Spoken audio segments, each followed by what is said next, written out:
Good afternoon, everybody, and welcome to Nemzik Field on the campus of MSU Moorhead. It's the 6th annual Power Bowl. Concordia and MSU Moorhead squaring off yet again. Hi, I'm Scott Peters from KVLY. Joining me again this year, Eric Stenjum, former Concordia defensive back and currently a Spuds assistant coach right now. And, you know, Eric, we talked to these guys throughout the week, and the one thing both teams will say is that this date's been marked on their calendar for about a year. How big is this game for these guys? Well, right now this is, it's easy to say this is the biggest game of the year, being the first game to start off the season, but being from the both schools being in the same town, some of these guys living together, living across the street from each other, the rivalry runs deep. I mean, the blood, these guys want to go after each other. They're going to hold nothing back today. And Concordia won at home last year. MSU Moorhead certainly would like to get a little bit back on their home turf today. Yeah, this has been kind of a back and forth series over the last couple of years. I can't even remember the last time Concordia beat Moorhead State over here at Moorhead. It's going to be a big challenge for Concordia to come out today, fired up, ready to play, and that's going to be their biggest challenge. Well, let's talk about that series and look back on the series history. And if we take a look at that history a little bit, obviously we'll see some of the numbers. Concordia leads overwhelmingly in this 81-year history. The Cobbers winning 46 games. Dragons winning 23, 12 ties in there as well. And you touched on a little bit, Eric, but it's been quite a few years since Concordia won over here at MSU. Back since 1992 was the last time Concordia beat Moorhead State here on this field. So, right off the bat, you look at, keys to the game we may talk about later on. One of the biggest ones in my mind is Concordia overcoming this visitors' fear and coming into this hostile crowd, this hostile environment, and coming ready to play. All right, let's go to the PA announcer, and we'll get ready for the playing of our national anthem.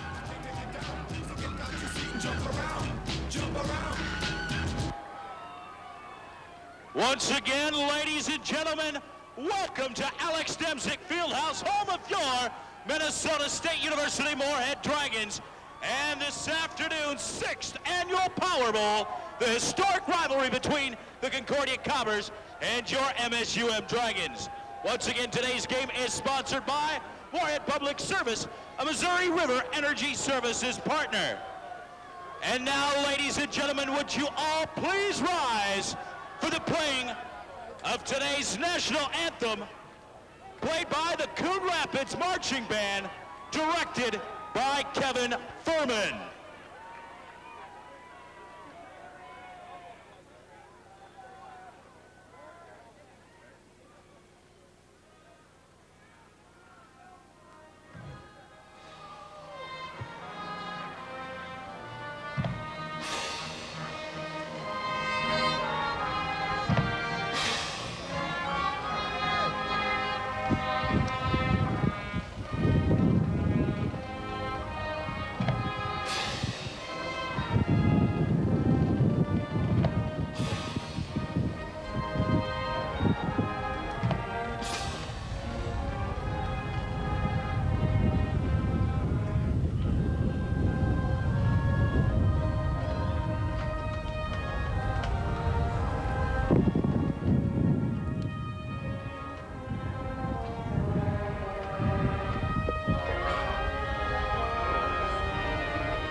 It's the 6th annual Power Bowl, the 82nd meeting between Concordia and MSU Moorhead, and it's coming up next.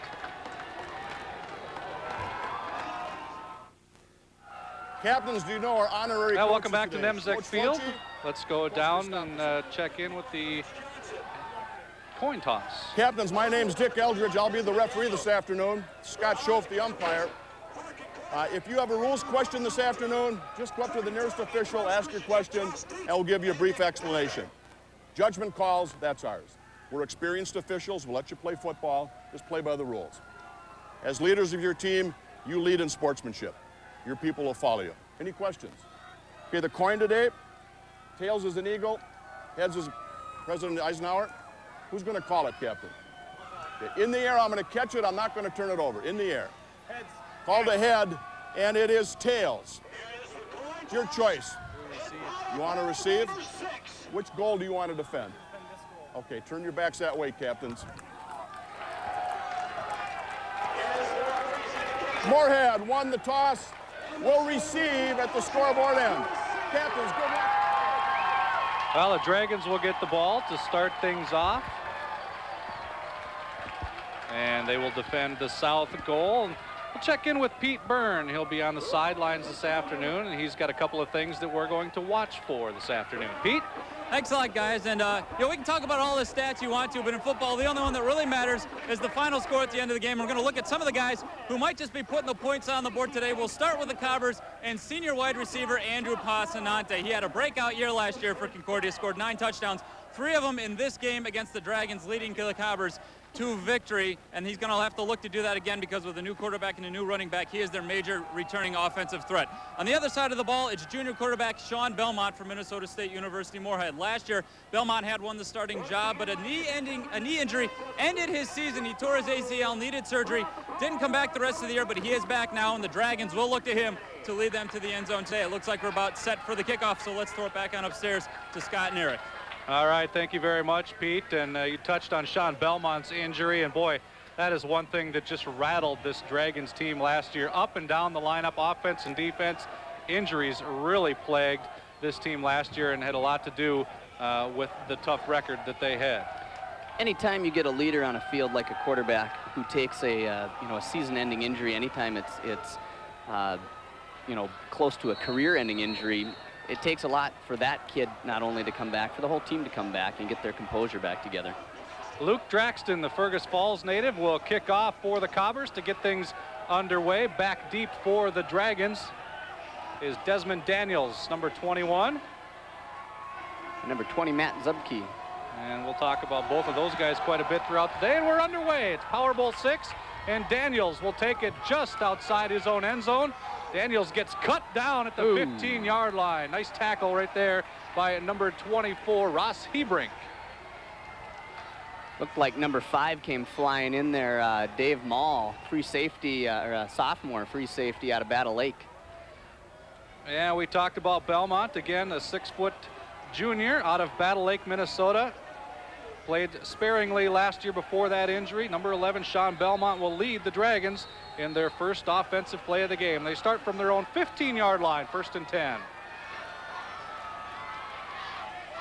You'll notice one of the things that Moorhead State does here is they take that tight end and they trade it from one side to the next. And the handoff. First guy through. As we peel off, and we'll check out the starting lineups. That was Tim Zupke with the handoff. Your offensive line for MSU Moorhead: Phil Risbrut, Jason Zentgraf, Chris Schaefer is the center, Ethan Simonson, the sophomore, is the right guard. Bert Nelson rounds out the offensive line, and the backs and receivers: Roland Sessions, Ross Larson, Derek Blackburn, the Detroit Lakes native, Joe Larson, and Tim Zupke. Again, are your starting lineups for the Dragons. So Belmont, after a gain of about a yard, maybe 2 yards, back under center, and this time he'll run the option, try to tuck it up, but not a whole lot there. Doug Runke, number 16 for the Cobbers, on the tackle. You know, like I was saying earlier, one of the things that a lot of offenses will try to do early on in a game is do a lot of motion, and the reason for that is the coaches up top are looking to see what the adjustments are on the defense. Let's take a look real quick at our starting lineup, defensive side of the ball for the Cobbers. Adam Campbell, Travis Almquist, Evan Emmerich, Greg Mantz up front. Linebackers: Chad Moldenauer, Runke, we called him, and Josh Dietz. And your defensive back unit: Eric Sabadny, Jordan Talge, Tanner Rademacher, and Eric Pressler. Bringing up a 3rd down, and we got a whistle already, 3rd and 7. Got a timeout called over by the Dragons. Doesn't look like they had the correct personnel, and Ross Larson, number 86, coming back into the game as Belmont will go out and talk to his coaching staff. Kent McLeod, the offensive coordinator for the Dragons. Sent in another wide receiver, and they took out a tight end, so they might try to spread it out, maybe 3 wide this time, and bring another tight end in to keep the Concordia blitzers off of the quarterback. Looks like they may be trying to get a little bit of time to throw the ball here. Well, one thing we haven't talked about, this is the first time since 1983 that this has not been the first game for both teams. MSU Moorhead opened last week at Northwest Missouri State, and a very tough loss for them, 77-12 in that loss. So, I almost think this is a bigger game for MSU today. It's one of the things for them, they probably don't even want to say in the score of that last one, but, coming into a game like this, coaches always talk about it as Moorhead State having spring ball, and now they have a game ahead of Concordia. A lot of people like to pass it off, but it does help. Yeah. And I would say Concordia is a little step back right now. Right now, both teams are coming out with a lot of energy, but you get a lot of adjustments, and we've seen a lot of changes. You'll notice when Moorhead State's defense comes out, you'll see a lot of changes from that first game to this game in personnel. You ask any coach and they'll say the biggest improvement in a season is between games 1 and 2 too, and that's something that I know Terry Hirano's a little bit worried about facing this team, because although Concordia has had a couple of scrimmages, they're always quick to point out that the Dragons have 9 extra practices because of the division they're in and the spring ball. So that's one of the first things that Terry Hirano will say year after year, is that MSU's got a little bit of a jump. Well, when you're a smooth talker and you know what you need to look for, you got to always play the cards right, and in this case, it can't hurt. Let people know that there is a little advantage out there, but we'll see what happens here and see what goes on in this first series. And Terry Hiran in his 4th year at the helm of the Cobbers, of course, a former Concordia wide receiver himself, played back 1988 was his last year here, and he remembers that season fondly, and that game against MSU fondly was a 50-10 win by the Cobbers. Ralph Michelli, by the way, in his 12th season as head coach of MSU. And I really don't know what we have going on here. Something with the clock, okay. It shows 13:20 up there right now, but apparently that's incorrect.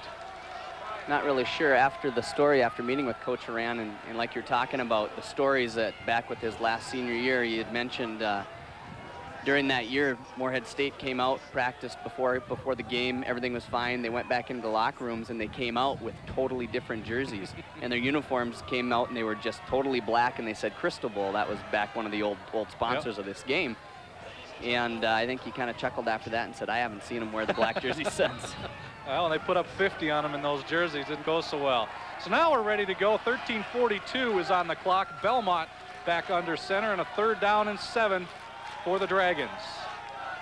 And Belmont, his first passing attempt, looking over the middle, and that one falls incomplete. And that'll bring up a 4th down, looking for number 23, Bert Smith, who had a pretty good game actually last week for the Dragons. Yep, looks like he had just a little bit of happy feet there in the quarterback rolling out there. Take a little bit more time, let the slot guy get out into the zone. They're just trying to flood Concordia's zone right now. Send 3 different guys out into a 2-man zone and let them set up and find the open guy. Well, this is a big play coming up right here. Clint Greer did not have a very good week. He's number 2, the punter. 6 punts last week for an average of just 28 yards. And he struggled last week, and this is something that Ralph Michelli is concerned about in his first chance here to get the kick, and he gets it off quickly, and not a bad kick, but it's up near midfield, and Andrew Passanante will call a fair catch, and Concordia will take over in very good field position starting at MSU's 45-yard line. We'll take a quick break, and Concordia gets the ball when we come back.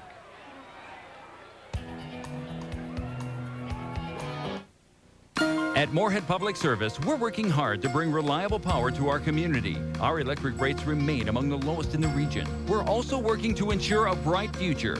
Renewable energy sources like wind and hydroelectric power represent over half our energy portfolio. And instead of measuring our success by dividends paid to stockholders, we measure success by how much money stays in our community. At Moorhead Public Service and Missouri River Energy Services, we're building something good together. Bemidji, Minnesota, a vacation destination close to home. If you're looking for a family getaway that brings you closer to nature, Bemidji, Minnesota has it all. Plus, fine arts and theater events, loads of entertainment, and plenty of recreation to keep you busy. Bring the family for a relaxing getaway to the home of the legendary Paul Bunyan and Bathe the Blue Ox, Bemidji, Minnesota. Call toll-free or check out our website at visitbemidji.com. And welcome back to Nemzik Field for the first time in about 3 years or so. There's not a Hebrink behind center for Concordia. It's Brian Schumacher who will get the start for the Cobbers today at quarterback, although we will see Jake Oderman. Those two will rotate. Terry Horan not sure how the rotation will work. It'll just kind of go as he feels throughout the game. And right off the bat, we see Schumacher in the shotgun. I'd look for something from Horan to score quick. Go up top, maybe a crossing pattern underneath by number 7, Passanante. And there is Passanante across the middle, and he makes the catch, gets shoved out of bounds close to first down yardage, but a nice gain right off the bat. So Concordia comes out throwing a gain of about 9. Let's check out the starting lineup for the Cobbers offense. Nick Didier, a very good one at left tackle. Matt McCullum, just a sophomore, but Terry Horan likes him an awful lot. A big center, David Uselman, Jason Kelly, and Ryan Johnson, your offensive line. Andrew Passanante, 3 touchdowns in this game last year. Sean Riley, the Moorhead product. Tyler Anderson, Travis Christensen, and Ed Ohlers. That's your starting lineup in a second down and very short for the Cobbers. Looks like Concordia is going to go back to their midline option run game here, try to see what they can do on the ground after trying to maybe kind of spread them out, maybe spook them a little bit in the shotgun just off the bat. But I would look at one of the big things here for Concordia is to get the ball into their wide receivers' hands. Look at Riley, look at Passanante, spread out that Dragon defense. Well, we'll take a look at that Dragon defense after this next play, but that was a 6-yard gain by Tyler Anderson and a first down for the Cobbers. So they're deep into Moorhead territory already, down to the 30-yard line. Sean Riley goes in motion, and Schumacher will roll left, look to pass, nothing there, but he's got some room to run. He cuts it back against the grain across the 20, and he'll step out of bounds at about the 16-yard line, but it's good for another Cobber first down. Let's take a look at the Dragon defense. First up front, it's Kirk Peterson, James Winter, the nose guard, and Aaron Olson. The linebackers look like this: Mike Link, Dan Braley, and Rich Johnson, Tim Coleman, one of the newcomers to this team. And the secondary, Jesse Olson, Casey Cannell, Matt Wandersee, and Matt Azuma. A lot of experience back there for the Dragons. But the Cobbers come up with a 1st and 10 now at the Dragons' 16-yard line. And a good couple plays right here off the bat for the Cobbers.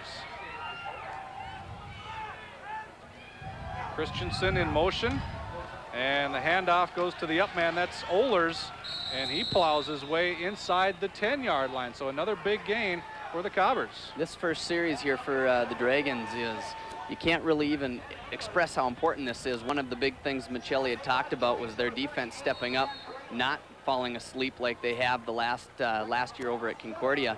And they're going to have to stop Concordia's run game. Well, and Terry Horan stressed how important it was to get off to a good start here, because Concordia throughout history has not played well over here, at least in recent history. Concordia would love a good start, and they're getting it so far. Now down inside the 10-yard line. Schumacher going up top. Passanante gets the catch, but he is out of bounds, incomplete. An excellent catch, just was unable to get that left foot down inside the line. Good coverage back there by number 6. That's Cannell, Casey Cannell, the junior quarterback. We'll take another look here on the instant replay, and this is a play I think that worked last year for the Cobbers against the Dragons, but Cannell's got him covered well and just not enough room.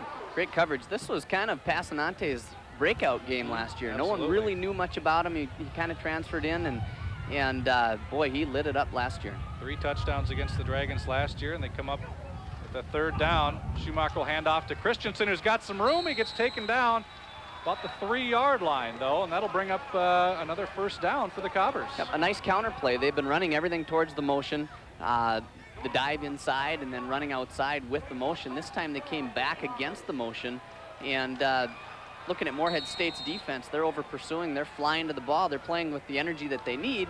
They just need to make sure they get those cutback angles down and make the sure tackle. And officials timeout here, I think, for equipment. And that is the case. Mike Link, the linebacker, will have to come off. In his place is number 50, Dustin Harth, the sophomore. We'll get things going again. Sophomore out of Glenwood, Iowa, I believe.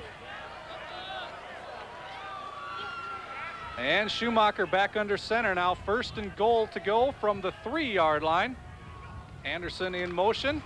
And it's Schumacher, the keeper, and he's in. The Cobbers draw first blood. Schumacher, 3-yard touchdown. That was a nice quarterback follow. If they show a replay here, we'll get a chance to, they fake the dive right up the middle, right over the center. and the motion guy goes following right up the hole. Quarterback just steps right behind him. He's got an extra blocker now, and goes into the touchdown untouched. And here's that replay. Can't really see. Here comes the fake on the dive. All of a sudden coming out of the left of your screen, here's the motion guy right there making a nice block. Kicking him out. That was nobody there. Travis Christensen making that block, number 27. And in for the extra point is Brian Halverson. And he splits the uprights. So Terry Horan wanted a quick start. Mission accomplished for the Cobbers as they lead 7-0.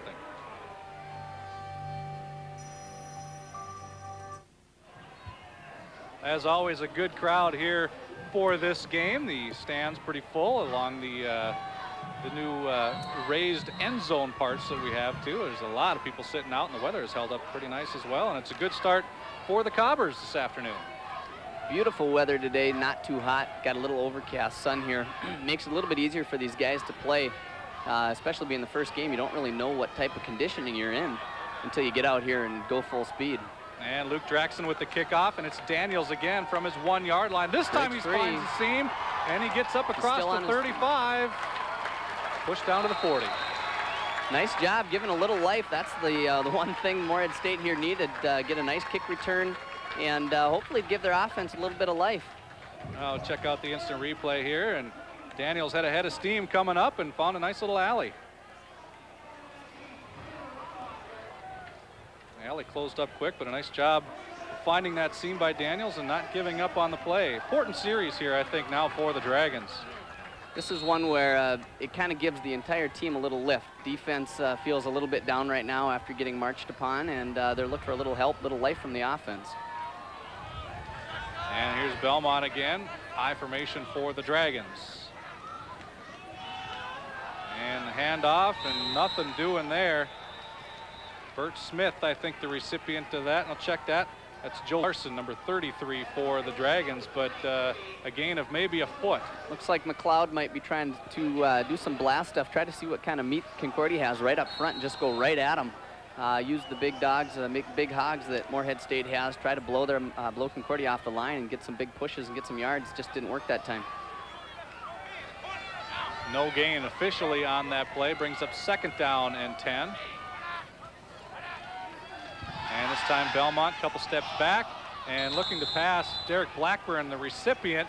Blackburn cut inside, and it looked like Belmont thought he would cut outside. Great coverage by Concordia secondary. If you have a chance to look in the backfield of Concordia, you'll notice they're playing a 2-deep zone, meaning the 2 corners are playing up close.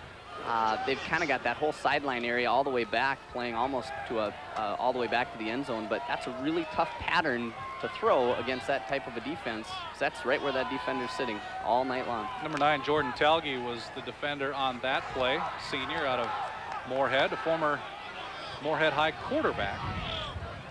Now bring up 3rd and 10. Belmont again dropping back to pass, looking over the middle, and that one's tipped away by Josh Dietz. Nice defensive play right there, and again, it brings on the punting unit for the Dragons. It's a great job for a linebacker backing up into a zone and getting a hand on it. And one of the things that as a defensive back that you love to see right there, a defensive lineman jumping up.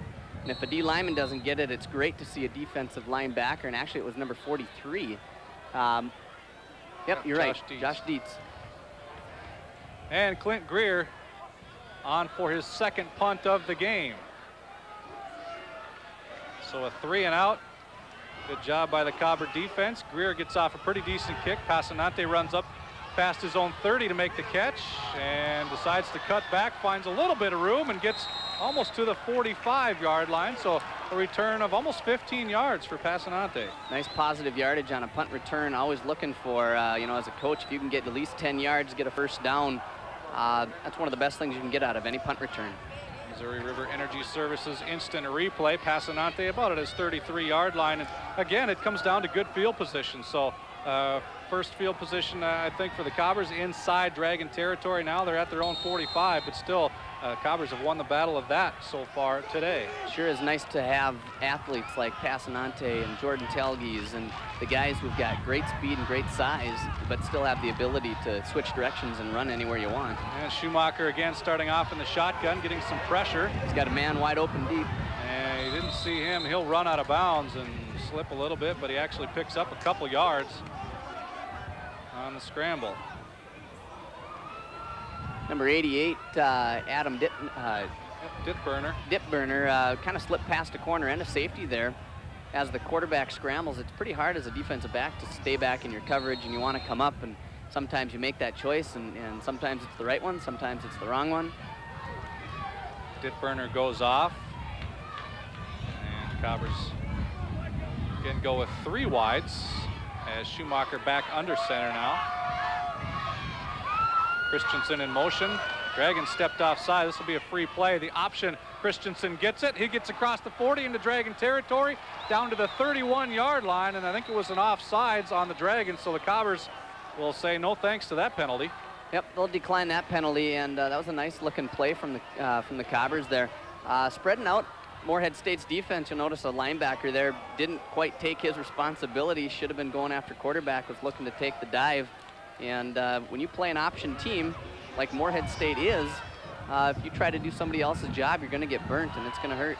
Yeah, it looked like a nice block right there by Tyler Anderson, leading the way for Christensen. A big gain across midfield, and again deep into Dragon territory now at their own 30.5-yard line. So the Cobbers with a good first drive and looking to back that up on their second drive of the afternoon. Concordia's been doing a nice job of changing their formations. One of the tricky things about Concordia's offense, they don't run a lot of different plays. They just run them out of a lot of different formations, and as a defense you need to prepare. And Schumacher almost had his head taken off right there. That was number 58, I believe, Jason Satter. We'll talk a little bit about him later, but making a tackle, and it looks like we're going to get a face mask penalty. That could be a 15-yarder attached onto the end of the run here. You know, but like I was saying, Concordia, they don't run a lot of plays, but as a defensive coach, you need to prepare for all these different formations so that you've got everything covered. Yeah, that hurts. That's a no-no right there, and the officials will see what they decide. Personal foul, defense, 15-yard face mask, number 58. First down. So it is of the 15-yard variety. And Jason Satter, interesting story with him. Did a story on air this week, and he was all ready to go with his guard unit almost to Iraq, and he found out that he had sports-induced asthma, so it looks like he's going to get a medical discharge, but he was not able to stay with his guard, and they will be going over to Iraq in October. And just about a week and a half ago, he was allowed to come back and play football here for his senior year with the Dragons. So an interesting situation there. So a first down opportunity for the Cobbers, and Tyler Anderson gets the call, and he gets up for about 4 or 5 yards on the play. Just about gave Schumacher a medical discharge of his own on that last play. Got an injury on the field, number 27 from Moorhead State, Tim Coleman, the outside linebacker, junior out of Lincoln. Looks like a knee or an ankle. No, that's not what the Dragons want to see in this game. And Coleman played last week, had a good game last week, recorded a sack against Northwest Missouri State. He came in, I think, from Itasca Community College. Yeah, Coach Michelli is pretty high on this kid. He junior college transfer, stepped into the system, learned it right away, and this is going to hurt the Dragons defense, losing a good athlete like this. That'll bring up a second down and 6, and the Cobbers still can get a first down marker just inside the 2-yard line. Passanante now goes in motion. Schumacher will keep it, and nothing doing there as he gets swarmed under by a host of Dragons, and Matt Wandersee, the free safety, one of the guys making the first hit for the Dragons. That was a good job by the Moorhead State Dragons there. A great job of covering all the different responsibilities of the option. They had the inside linebacker taking the dive, and the outside linebackers and the D-back. The safeties are filling the alleys now, covering the quarterback in the pitch. So no gain on that play. It'll bring 3rd down and 6. From the Dragons' 7-yard line. I'd look to Passanante on this play. This is Anderson in motion. A little misdirection there, but again, the option covered up very well by the Dragons. Number 43, Michael Link, with the initial hit. Maybe the Dragons are starting to get the Concordia offense figured out a little bit, get a little sniff of kind of what they're looking for. A nice little job here, Concordia. Step to the one side, and then they start countering it back with the option. everybody's staying home, doing their jobs. Starting to get comfortable out there for the Dragons, hopefully. They need a play here. That'll bring on a field goal try for the Cobbers. Brian Halverson, number 38, Fargo North product. For what looks like about a 23-yard field goal for Concordia. Halverson, pretty good kicker for the Cobbers last year. Field goal attempt. One of the things, puts that one up and in. one of the things, you know, just a real quick mention here, We'll take a quick break and we can mention that when we come back. But Concordia off to a 10-0 lead.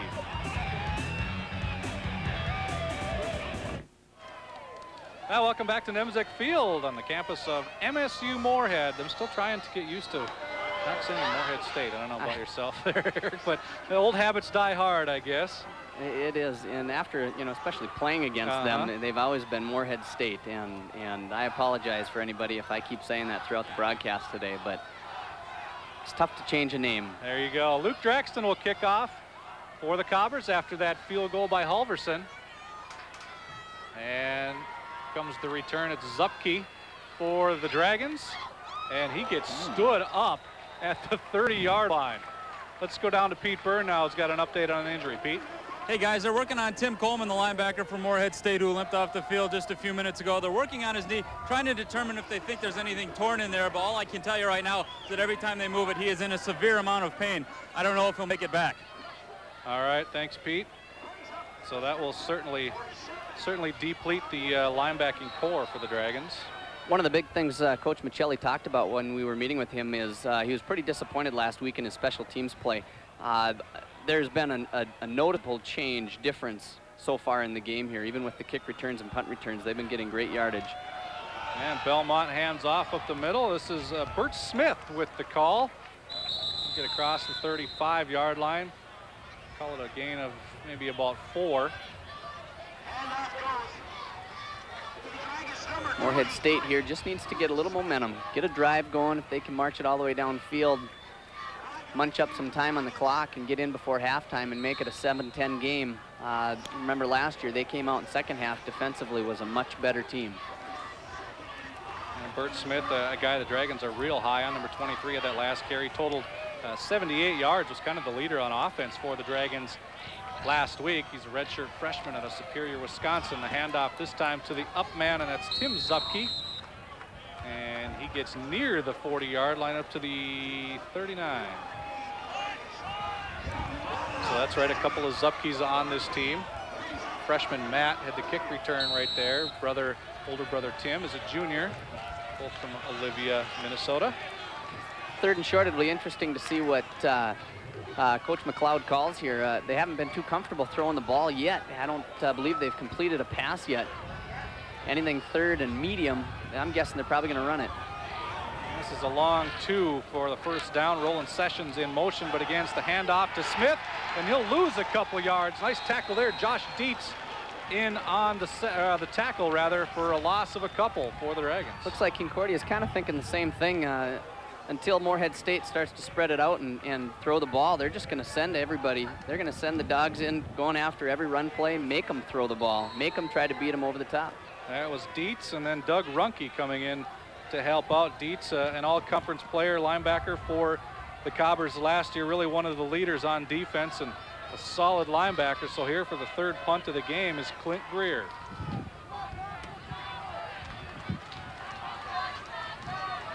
And this one gets caught up and win. A little backspin on that one. It bounces but takes a Dragon bounce, and it will roll inside the 35-yard line down to the 33, where the Cobbers will take over again, their third series, when we come back.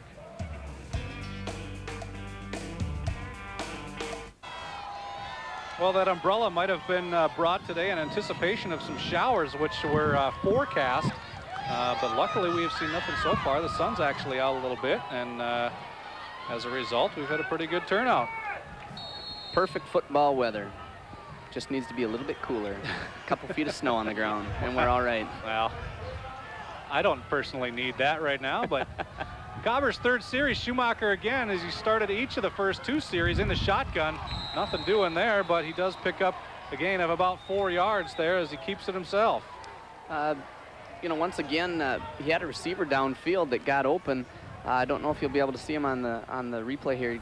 Kind of got a close-up of Schumacher, but I tell you what, he does a great job, just like Hebrink, kind of breaking contain, running up the field, and keeping his eyes open.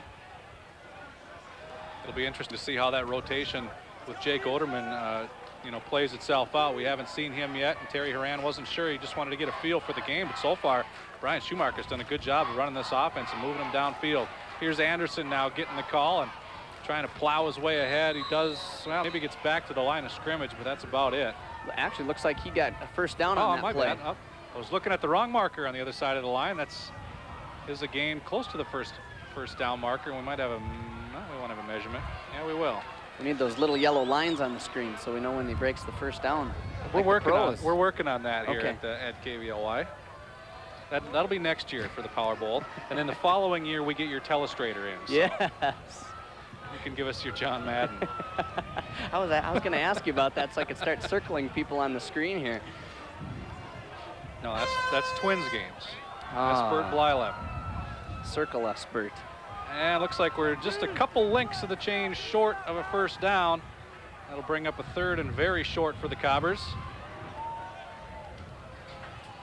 I'd say all in all, Terry Horan's got to be very pleased with the way his team has come out. He wanted a quick start, and he certainly got that. I agree. That's one of the first things he had said was every time they come here to play that they fall behind right away. Special teams, they get some bad punts, they have horrible field position, and they just never can get a drive going. This year has been totally the opposite. They get the ball, and they've been in total control, and they look very comfortable out there. They're believing in themselves. As Terry Horan with the headphones on, pacing the sidelines. He won't be comfortable for, another 2 hours, I'm sure. Both coaches know this is a pretty big game. So third and short coming up here. Schumacher back under center. And Ohlers will get the carry, and he'll get the first down across the 45 to the 46-yard line. Just a straight dive rumbling right through the offensive line there. Offensive guys, this is kind of one of those things that you give for them and you say, all right, you big guys, get down on all fours and crawl, and let's see what kind of a team we've got, and let's just push these guys back. Well, and Ohlers can certainly pack a punch himself, 5'11", 210 pounds. Or 220. Might have put on a couple pounds this week since last update I had. But anyway, it gets a first down for the Cobbers. Christensen now goes in motion. A fake handoff to him. Schumacher with some pressure, but rolls away from it. Again, can't find a receiver downfield, but gets away from a tackler. And it gets shoved out of bounds, and we will have another personal foul. I didn't see who that was that did the shoving, but the Cobbers will tack on another 15 yards to that play. We'll take another look here on the instant replay. Did a great job of a fake. The entire thing here set up with good ball faking, and he does a great job with the ball.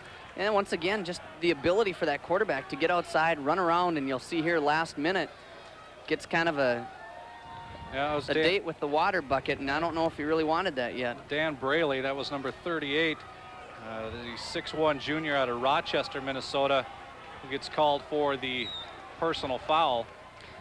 We're kind of waiting here for the officials to figure out what type of call they're going to make, whether it's going to be a late hit or an unsportsmanlike conduct. Head official talking with Coach Michelli right now.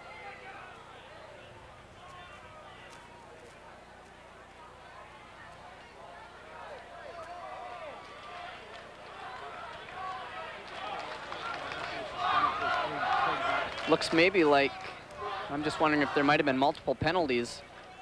This guy still hasn't. Holding offense, number 54. It's dead ball, personal foul, number 38. The personal foul gives Concordia an automatic first down. And that's the explanation there from the official. The official still hasn't picked up his flag down there on the sideline. It's sitting between. I wonder if the Moorhead Dragons are covering that on purpose. There's Michelli picking it up himself. So now the sticks are moving on the far sideline, so it is a 1st and 10.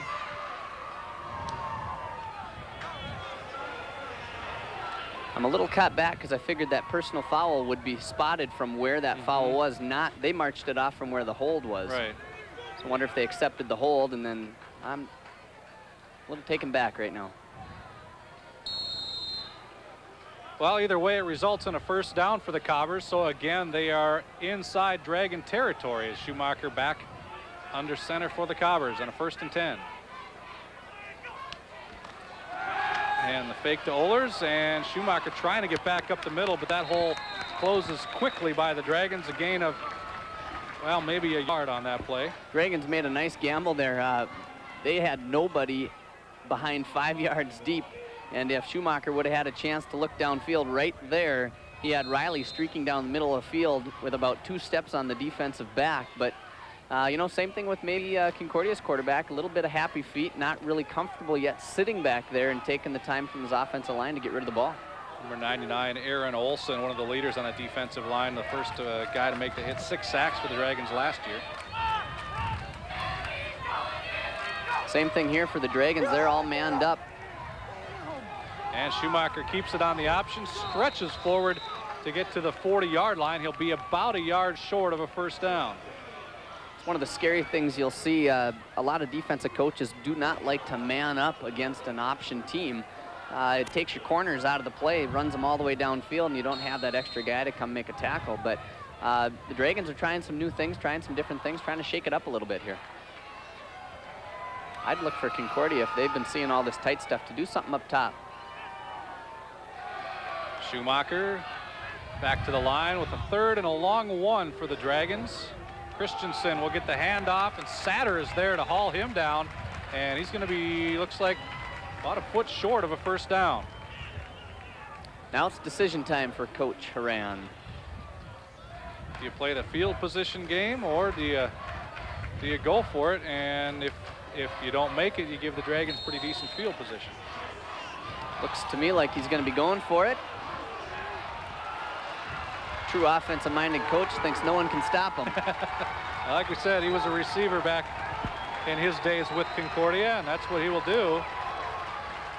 He will go for it. Passanante split wide in the near part of your screen, but it's the big guy, Ohlers, plowing his way up the middle, and he was a tackle short of busting that one for 6 points. He just about went the entire way, just about brought it to the house.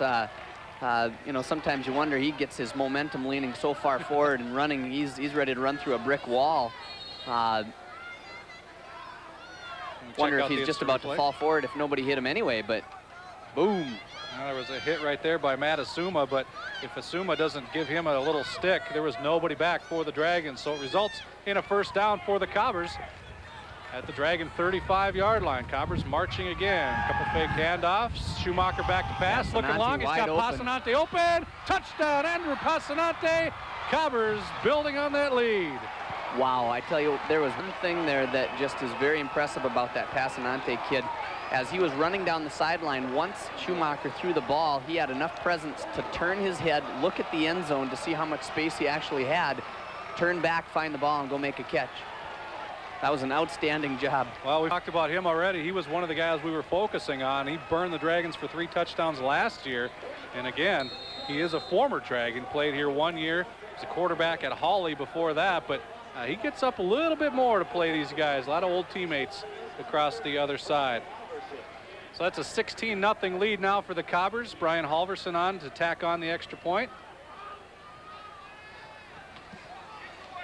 And that one is up and good. So 17-0, the Cobbers with the lead. And we'll take another look here at the touchdown pass from Schumacher to Passanante. Couple nice fakes there. Great ball movement and great looking back at that. If we have a chance to see Schumacher here. Nope, didn't quite get it, but there's a chance a little bit earlier in there where he actually had enough presence to take a peek at the end zone, see how much room he had left, and then he went for the ball. Casey Cannell, number 6, the defender on the play. The one thing I noticed, and we'll touch on this, I'm sure, a little bit more in the game, but Brian Schumacher ran off to the sideline. First guy to greet him was Jake Oderman, giving him a high five and congratulations. And those guys have really, they've been competing for this quarterback job all fall along with Eric Rodel, and I'm sure we'll see him more today as well. But it was down to those two, Brian Schumacher, Jake Oderman. They'll both play, and they've really, you know, taken that, what could be a tough situation pretty well. Yeah, it's both guys want it. You know, both guys want to be out there starting. Both guys want to be out there playing. And I know it's very important for Coach Haran to have you know, the one who's not out there at the time, being his eyes off the field. And when he comes off the sideline, he wants Oderman to go over to him and tell him, hey, this is what we've got. Take a look over here, take a look over there. But I tell you, deep down in the gut, Oderman wants to be in there. It's one of the competitive nature of those guys.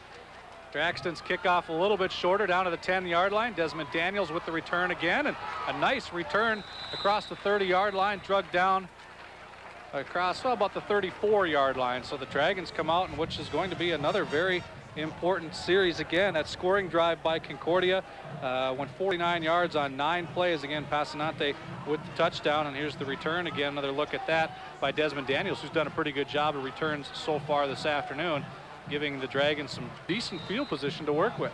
Yep, hopefully the Dragons here can get a drive going and keep something going and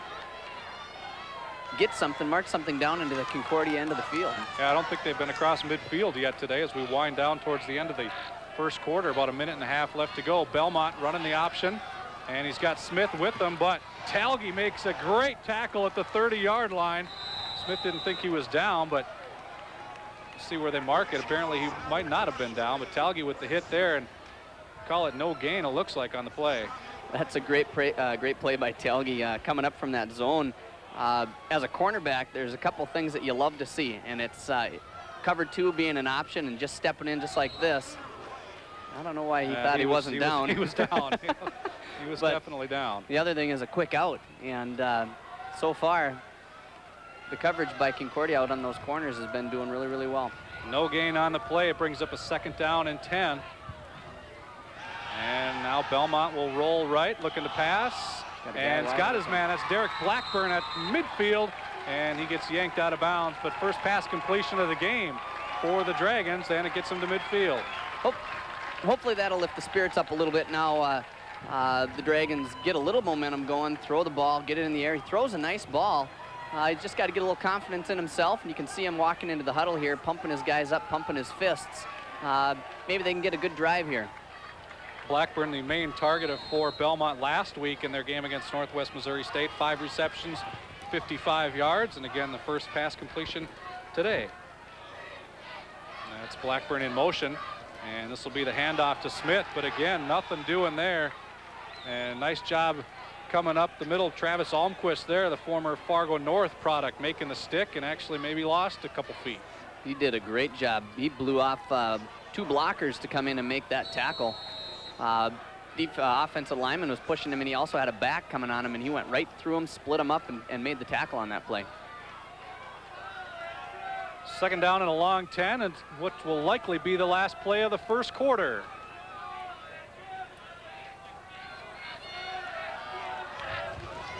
And Belmont rolling to his left, looking downfield, and he's got a man. That's Roland Sessions near first down territory to the 41-yard line.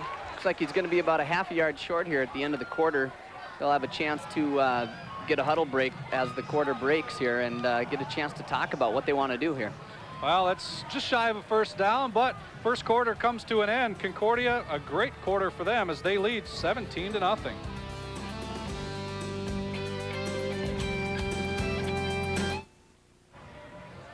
Well, the Dragons making some positive things happen there at the end of the first quarter. They get across midfield for the first time today and are poised for another first down, bringing up a 3rd and short as they look to try to get on the board here and cut into that Cobber lead. Let's go down to Pete Byrne, who's got a little info for us. Pete? Hey guys, kind of an interesting point. We talked about the Cobbers coming out with 2 potential starting quarterbacks, but Schumacher's been so good, Oderman's just going to have to sit there and wait for his turn, which might be a little while if the Cobbers keep scoring. All right, thank you, Pete. We'll see when Oderman comes on the field, but right now the Dragons have the ball. 3rd and about a yard. Blackburn in motion. Belmont will keep it himself. He'll get the first down. Gets across the 40, but not much more than that. Well, he needed 1 and he got 1.5, so he got enough for the first down to keep the drive alive, and taking out one of their tight ends, bringing another wide receiver in. Eric Presler, number 47, in on the tackle for the Cobbers. So another first down for the Dragons inside the Concordia 40-yard line. And I formation. And Belmont will roll out right, and this one's picked off. Number 24 for Concordia with the catch. That's Ross Hebrink making the interception and ending that drive for the Dragons. That was just a bad throw by the quarterback. He, his tight end actually kind of turned right into the zone here, and you'll see him coming across the field, and there's a defensive back sitting right underneath on that throw. Not really sure if he's looking at the defensive back. Obviously must not have seen him, but it's just not what Moorhead State needed at this time. Try keeping a drive going to get into the end zone and get a turnover. So once again, a Hebrink making a big play in this game, so Concordia takes over at their own 31-yard line. Schumacher still in the game at quarterback. Check that. That's Olderman back into the game now. Yes, his first play in this series. So Schumacher plays the first quarter. First possession of the second quarter is Olderman. So it looks like Horan's going to be switching corner. I can't talk. Can you spit switching that out? quarterbacks every quarter, and who knows? Maybe by the end of the game, we'll kind of see if it comes down to certain situations. If Horan has to make a decision, we'll see where he's leaning a little bit, or else he'll just keep switching them back and forth. Loss on that carry by Anderson. Brings up a second down and a long 11 for Concordia. Olderman one stop back, a look to pass. Nothing there, scrambling to his right, now looking for Passanante, and probably wisely throws that one out of bounds. Yeah, you know, a couple different styles of quarterback play here.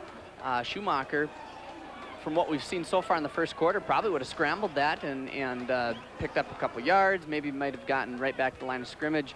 Olderman decides just to throw it away, save his energy a little bit, and go on to the next play here. So Terry Horan's very comfortable with both quarterback, but you know, speak as a coach, and what do you like rotating quarterbacks, or is it better to get one guy and just kind of stick with them, do you think? Well, I think, you know, when you've got two quarterbacks that have the ability that these guys have, you know, Coach Horan has talked about not losing sleep with either one in there. The rest of the team is kind of the key. You know, who do they feel comfortable with? And you've got two guys that are very good at throwing the ball, like Olderman just showed there, and Schumacher's shown in the first quarter. What you need to find is the chemistry. Who controls the team? Who gets the team flowing? Who gets the energy going? And who does the best job out there? You know, right now, and I think that's kind of what they're trying to do. And I think as the season goes on, it will end up being one guy or the other. Olderman completing the pass right there to Passanante, but it's about 1.5 yards short of a first down. Ball just touching the 40-yard line, so the first punt of the afternoon for Concordia, and that'll bring on Luke Draxton. You know, you hate to say it as a coach, but sometimes you kind of hope that they make the decision for you. Well, you know. And you can't, you know, you can always make the wrong decision by putting the wrong quarterback out there, but hopefully as these guys play, one of them will step up above the other one. End over end punt by Draxton. Smith on the return, shaking a couple tacklers and now kind of worming his way up across the 30-yard line. So that's where the Dragons will take over. It's tough. All the punts have been into the wind. Yeah. I don't know if that's something that we're seeing here. Maybe Moorhead State will be able to drive the ball down, and maybe we've got a lopsided field. It's only leaning towards the south. But we haven't had a team able to punt north yet today. That wind doesn't look like a brisk wind if you look at the flag, but it's... it certainly affects the flight of the ball. We've been able to see that.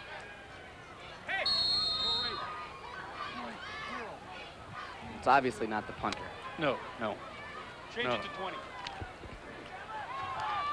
So Belmont will lead his team up, starting from the 30-yard line here. Second possession of the quarter for the Dragons. Smith deep in the eye, and that one handed off to the up man. That's Latka. Jesse Latka gets across for a nice gain of about 7 yards. One of the biggest plays, except for that pass that Moorhead State's had here in a long time. I keep waiting for Moorhead to pull some fancy play, something to shake them up, some big kind of energy thing to go, but they just keep grinding it out, going at the blast, going at the dive. They seem to be content getting these 5-6 yarders, you know, once, twice every series, but being down 17-0, you got to think they got to go for something here. Latka with the gain, 7 carries, 21 yards for him last week, and this is Smith trying to juke his way forward, but nothing doing there. In fact, another loss maybe of a yard or two on that play as Doug Runke came up from his linebacker position to make a nice tackle. Great job by Concordia's defense reading this, and looks like it, you know, whether it was a blitz on key, whether that linebacker is reading his keys and going on that, or whether it's just automatic call. He did a great job stepping up and making a sure tackle on a shifty running back. Here's a look at Ralph Michelli talking with his offensive coordinator, Kent McLeod, both hunched over.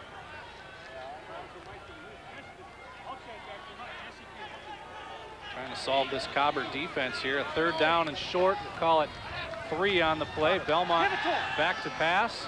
And looking deep, got Blackburn, but Talge with a great interception.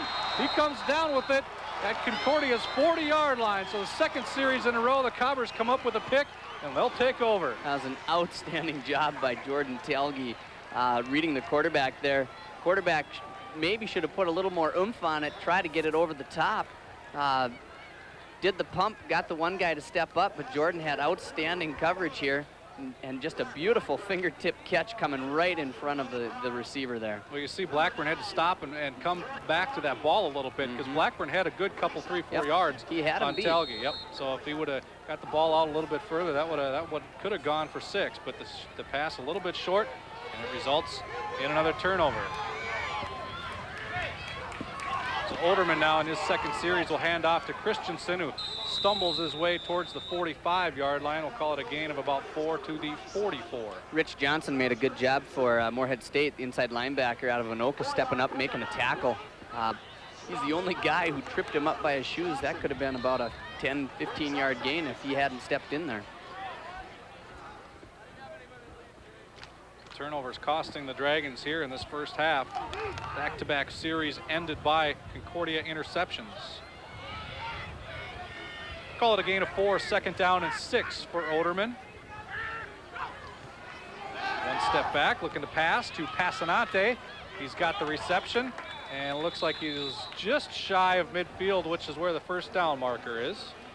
A nice, nicely thrown ball. A great job, Passanante, trying to get a couple extra steps, a couple moves. You know, maybe you think about just leaning forward, getting the 1st down, but when you got an athlete like Passanante, you kind of take the reins off and say, go ahead, do a little juke, do a little jive, see what you can get. Casey Cannell, number 6 on the coverage there, doing a good job of keeping Passanante in front of him, making the tackle, bring up a 3rd and very short for the Cobbers. And you give it to the big guy, Ohlers, but I don't think he got it. Looks like Moorhead State's kind of sniffing that out. That for the last 3 3rd down and shorts, they've run the same play. And they've done that dive to that left-hand side there with Ohlers going right through the middle. This time Moorhead State stepping up and kind of sniffing it off. We may have even lost about a half a yard on that play. To check out our instant replay, and can't Ohlers, really, there it is. It's hard to tell, but Ohlers covered up pretty good there. Micah Teesber on the tackle. So Luke Draxlin will come in to kick again. Try to pin the Dragons back in their territory. And again, kick not going terribly far. And getting a backwards bounce, getting a Dragon bounce. So the Dragons will take over from their own 35 when we come back.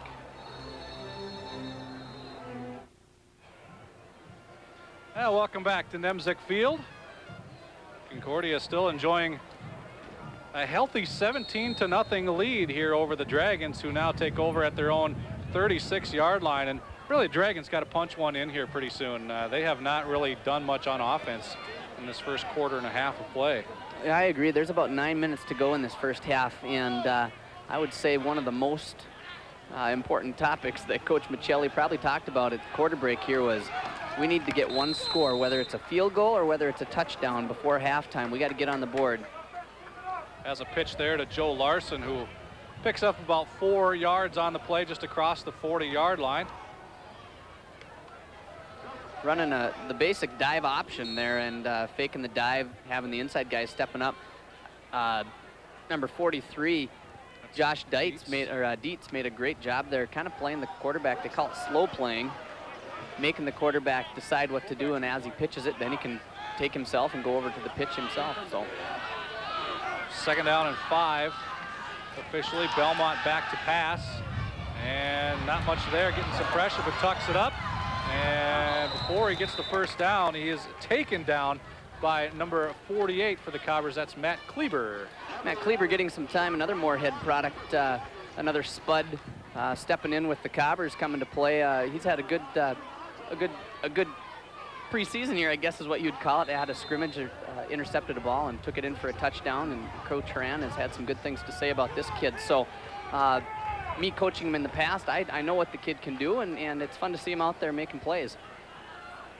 So he's able to play at the college level despite your coaching. Is that what you're saying? Ouch. And here's the handoff. Lotka, the big guy, gets enough for a first down.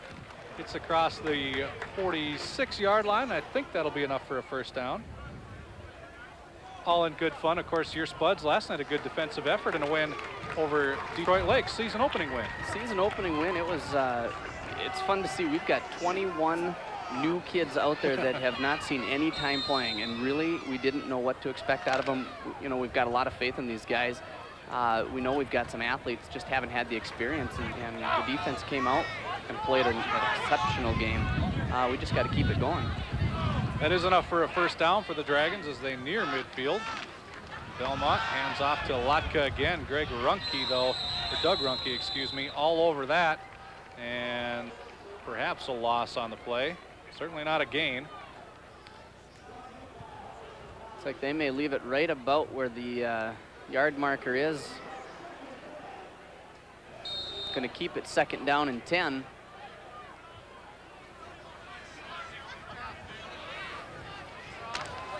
You know, these games always come down to who wins the line of scrimmage, and when you look at MSU's line, there's some beef there. You got 286, 290, 290, 280, 275, but you know, I think Concordia's got the edge so far, and they're a little bit smaller, but playing a little bit better thus far.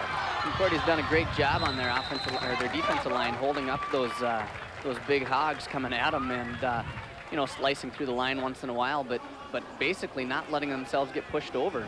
As a completion to Derek Blackburn on the near part of your screen, and Blackburn will get about 7 yards on that carry before he gets shoved out of bounds.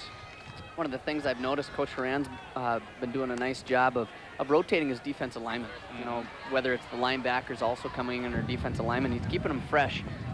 This first game, they're being pretty hot, not really conditioned to where you'd really expect them all to be. So a little bit of extra coaching coming into play. Important third down now, 3rd and 3 for the Dragons. Yep, and Lotka will get enough for a first down as he gets across the 40-yard line inside to, well, just across the 40-yard line, it looks like, but enough for a first down.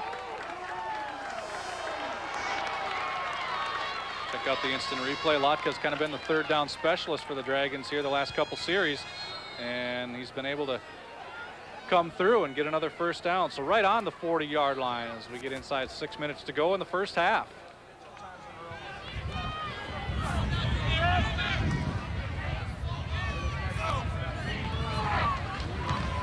And Belmont rolling left on an option, decides to pass out of it, and that one, Cobbers say it's picked off.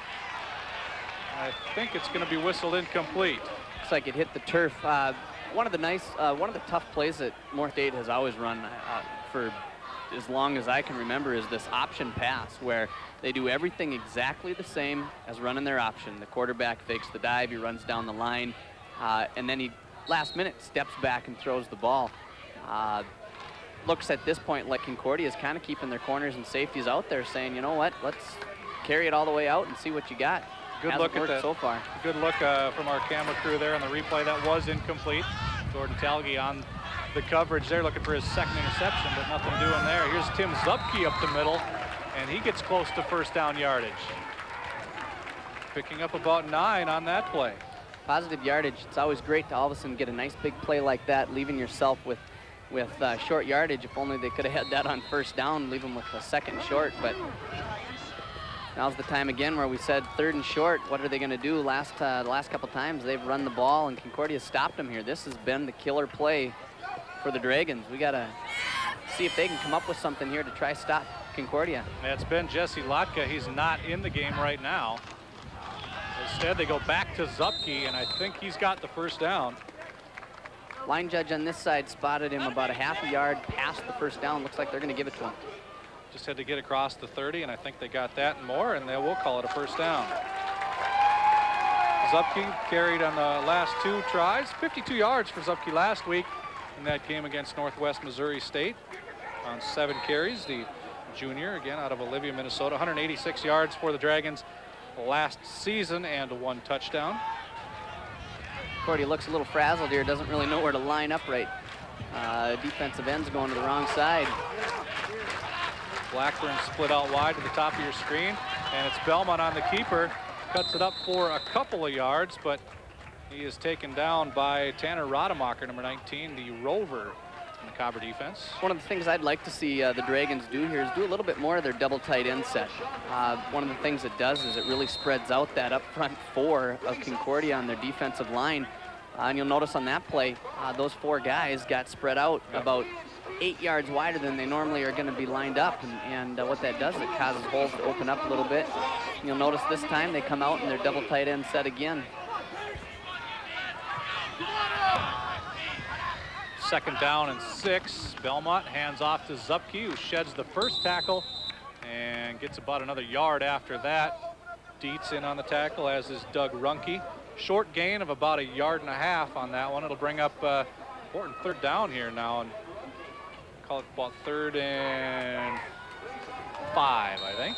It's like about 3rd and a short 5. They do you throw? Do you run? Well, getting inside of down to 3.5 minutes here, and the Dragons really have to come away with something on this drive. And also, as a coach, you're thinking, you know, you don't want to give Concordia too much time. If you go in and score right now, that still leaves Concordia with 3 minutes. Belmont on the option, and he's not going to get a first down. He keeps it, and he is swarmed under by a host of Cobbers. Adam Campbell, the first one there, the senior defensive end out of Wilmer, Minnesota. And Terry Horan's got a nice pipeline out of Wilmer. Of course, that's where he played his high school ball, so good connection to a good high school program back there. Definitely. Wilmer always has had great speed. You know, they've had a great football tradition, but even better, they've always had great track speed, and that always helps. You can't coach speed. Well, this is one of those in-between plays here. It's a 4th down and 4. It's a long field goal if you try it, but, you know, Dragons need more points than that, and they're going to go for it. And Belmont fakes the handoff. He'll go back the other way. They'll set up a screen. That's Larson, but a nice tackle coming in there. Number 55 is Greg Mance, and he's not going to get the first down. No, Concordia did a great job there keeping everything in front of them. And like you said, linebacker number 43, Josh Dietz, stepped up, made sure, even though the guy made the reception, kind of made sure that they got a sure tackle, didn't let anything get too far back. And you see number 55 on the tackle. So Concordia will take over. They'll have about a little under 2.5 minutes to go to try to add to their 17-0 lead.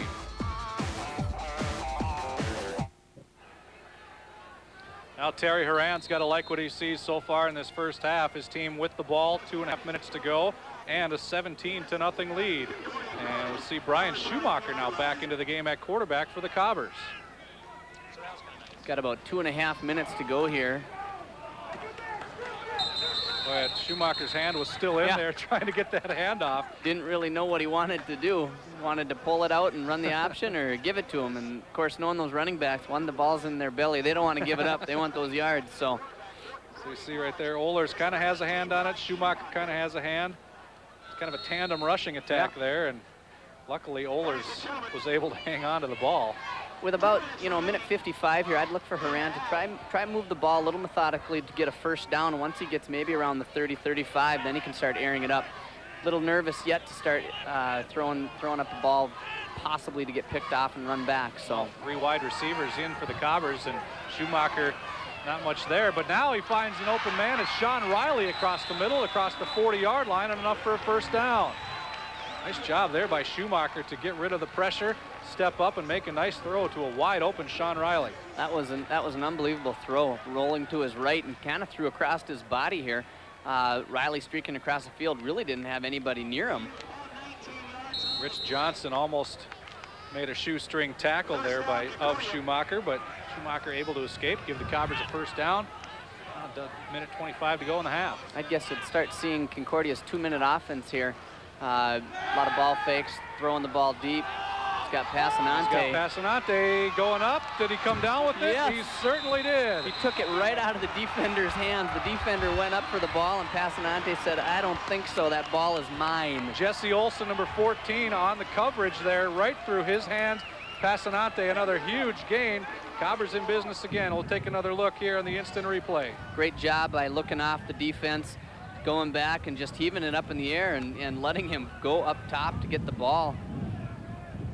And Olson had good coverage on that play, just couldn't quite come down with it. But, you know, when you got Passanante at 6'3", he's going to have a little bit advantage over most cornerbacks that he faces. So now Cobbers back in business at the 15-yard line.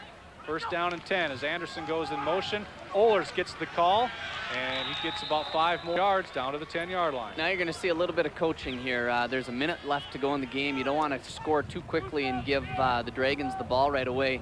But then again, you don't want to sit on your heels and not score. So you'll probably see him do a couple runs here, try to get closer. I'd look for almost a pass here to stop the ball or to stop the clock with around 30 seconds. Schumacher in the shotgun again. 3 wide receivers in for the Cobbers. I guess if it's complete, they're going to call a timeout. Ed Sean Riley, it looked like for a while on the end zone. Schumacher will throw it away as he was getting some pressure there. Wise decision. Get the clock stopped for 1, and there was nothing open anyway. Smart move. You know, never know here. They still have a chance for a first down, or they've got 2 downs to score a touchdown. He's already kicked 1 field goal. He's got faith in his kicker. Well, we haven't seen the ball on this side of the field so far today either. So a big 3rd down play. We'll call it 3rd and 5. Cobbers can get a first down at the 5-yard line. Sean Riley in the backfield. Yep. Ohlers in motion, got an option, and a little trickery. Here's Passanante trying to make something happen here, but now he cuts it back and he's got some room, but a great tackle coming up right there, number 95, Brian Ferris for MSU Moorhead, who I think probably saved a touchdown right there. That was a great tackle, open field tackle, one of the shoestring varieties that you're going to talk about. You're right, if he doesn't trip him up, this is a great camera angle here for this play. You'll notice him coming right around the corner here. Passanante doing a little shake and bake, diving last minute and trips him up. There was nobody to that side of the field. The entire Dragon defense was over here to make the tackle. Brian Ferris doesn't make that tackle, and the Cobbers tack on another touchdown. No doubt about that. Concordia has called a timeout. Talk about what to do here with 11 seconds to go. They had to stop the clock anyway. It's 4th and 10. It's 1 shot for the end zone, or do you kick the ball? Well, you're the coach. I was going to put the pressure on you. That's why you're here. You know, what do? Do you go with the safety? You already have a 17-point lead. But you had a successful passing game as well. I'd kick it. Take the sure 3 points. Looks like that's what Coach Horan is going to do. Brian Halverson is out on the field already.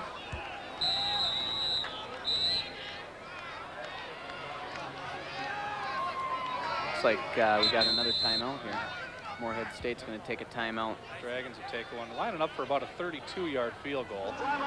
Now that Moorhead State's going to go for the block, do you go for the fake? Nah, kick it. I think you want to take the points here. I agree. You know, and the points might not be as much, but how demoralizing would it be for Concordia to put up, you know, even 3 more points at this point when they're already leading 17-0, and let's face it, they've dominated this game in the first half. It's been a domination not only on offense but also on defense. They still have a goose egg up there for the Dragons, and I would say that's probably the most important thing right now, to go into the locker room with points and holding them to nothing. Dragons making a couple changes of personnel. Cobbers still with the field goal team out there. You see Terry Horan.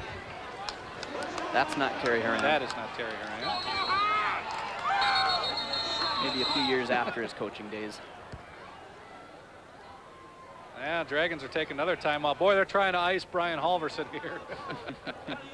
We're going to take a quick break as long as we have a couple left to take here. We'll see Halverson as he tries to get ready for his field goal attempt with his team leading 17-0.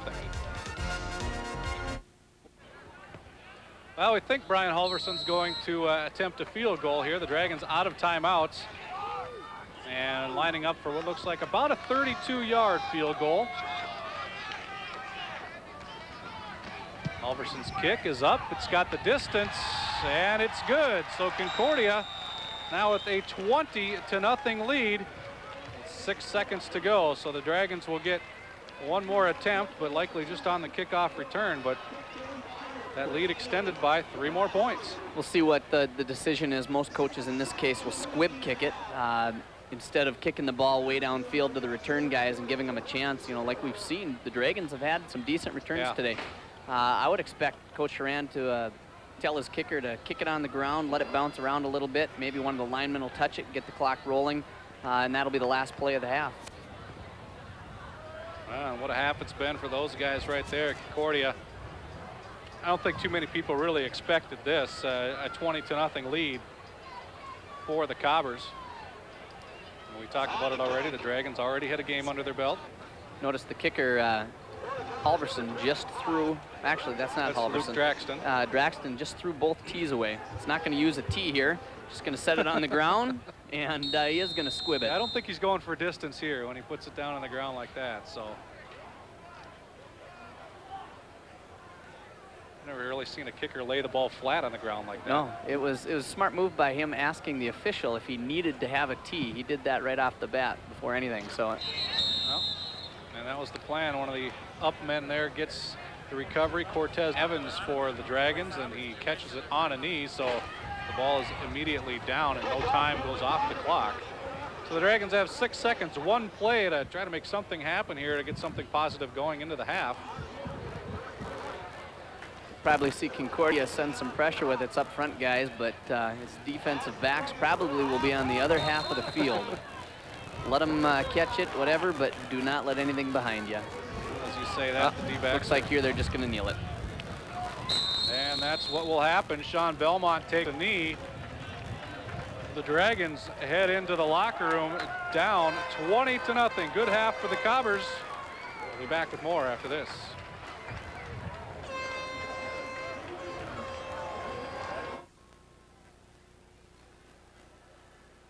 We've got Concordia head coach Terry Horan here with us. And coach, your first half of football, you've got to be pretty pleased. I'm very pleased. You know, 3 phases of the game, we were flawless. I felt I was really pleased with our young quarterbacks and how they directed us. Both of them did a great job.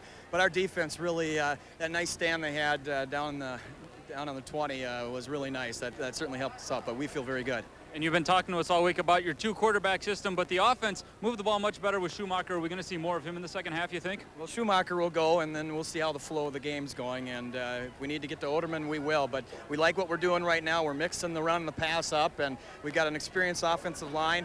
Our defense, you know, they got to come play the second half now. We certainly don't want to come out like we did a year ago in the second half. All right, well, coach, you've got a 20-point lead. Thanks. Good luck in the second half. Hey, thanks a lot. All right, that's head coach Terry Horan of the Cobbers. All right, thanks a lot, Pete. Well, it's not often you hear a coach say that first half was flawless, but that's what Terry Horan says. He likes what he sees, and why not? He's up 20-0.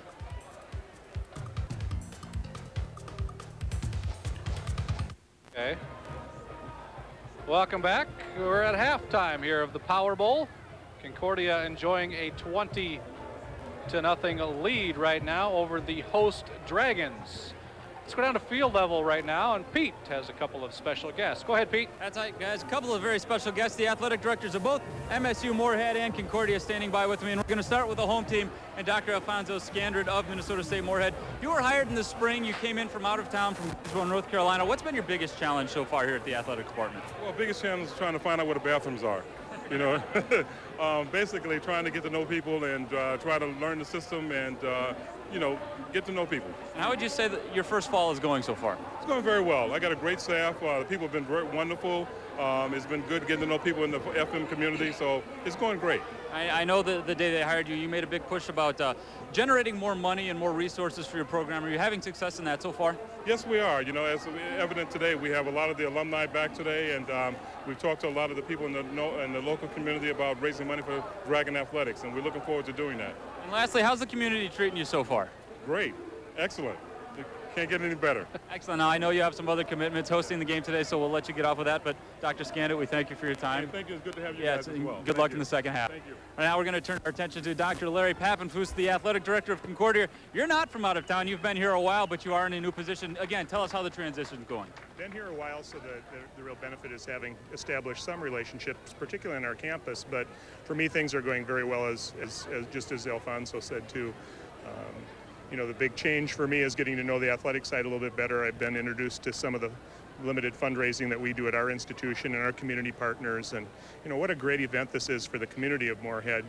Regardless of who wins the game, you look around and see the attendance. And, I think of all the students that come from small towns where football is really huge, and to come to a first game here like today and see it's big in Moorhead too. And you bring up this is the first game of the year.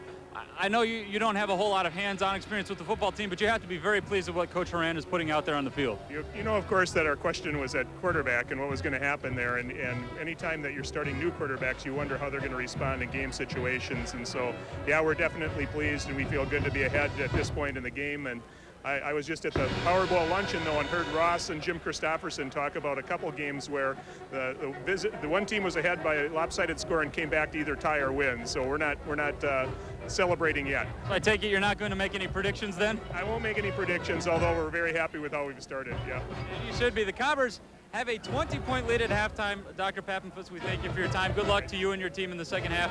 Now let's send it back. Oh, you're welcome. Thank you. Let's send it back up to Scott and Eric in the booth with more for the halftime show.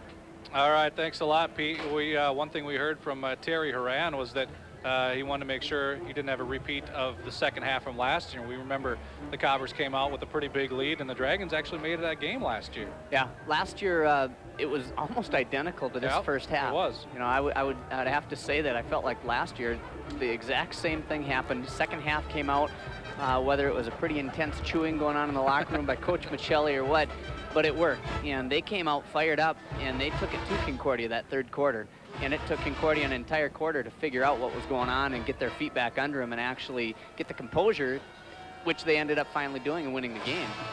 Let's talk about a couple of adjustments. If you're Ralph Michelli in the locker room right now, what sort of things are you looking at? What do you try to change up here in the second half? One of the things I was a little disappointed in seeing is, maybe trying to razz Schumacher right off the bat. Go with a little bit of more man coverage. He said he's got quite a bit of confidence in his defensive backfield. I'd let them man him up and put some more blitzes, send some more heat after Schumacher. But, it's a gamble, because when you do that, then you're playing with that option game, and you kind of leave some guys uncovered. So the first thing I think what they're going to have to do is make Concordia start throwing the ball again. Make sure they can't get the midline option where they just send that dive with Ohlers right over the guard, right over the center. They got to stop the basic run game and make Concordia throw the ball. Let's talk about, Concordia's offense a little bit and throwing the ball. Pete touched on it a little bit. When Brian Schumacher was out there, this offense was a well-oiled machine. Now, Jake Oderman came in, played only a couple series, but the offense didn't quite move as well. If you're Terry Horan, do you keep switching this up, or do you think you found your quarterback? I'd keep switching it up. It's too early to tell. You look at Schumacher, he had 2 series where he did not get the ball marched. And maybe those are just the same 2 series that Oderman had. Give him another shot, give him a couple games, find out. Every team's different, and give him a chance to play a little bit and find out what they're made out of. That Oderman kid, if he's anything like his brother, which I played with Kyle Oderman back in the 90s, they're competitive. They want to win. And it's a great group of guys, and who knows? Things will happen. Well, let's take a look at how we got to this 20-0 lead, and the highlights here basically are all going to be from Concordia. First touchdown of the game right here. The first one here was a fake. We've been talking this midline option.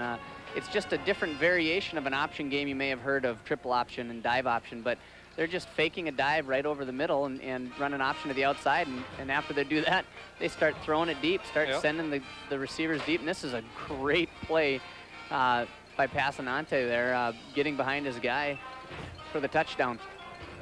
And Passanante, we mentioned 3 touchdowns in this game last year. He's got 1 on the board, and the Cobbers have a 20-0 lead. We'll be back with more at the half after this.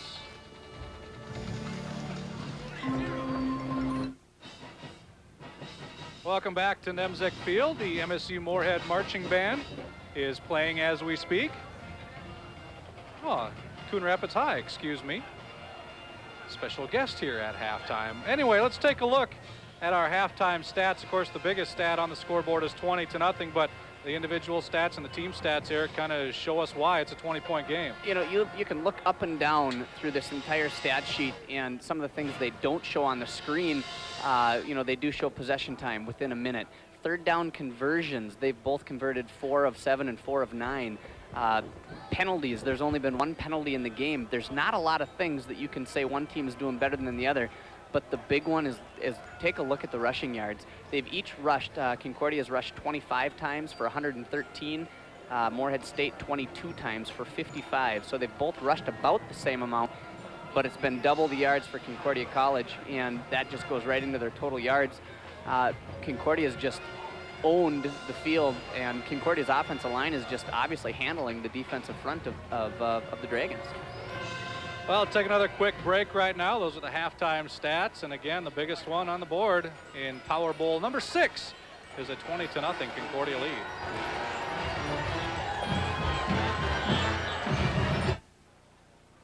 Welcome back to Nemzek Field, and assembling there at midfield, we have a special presentation. Let's go to the PA. To the front of the Dragon stand where Moorhead Public Service General Manager Bill Schwant and Missouri River Energy Services CEO Tom Heller will present scholarship checks in the amount of $7,000 to each school.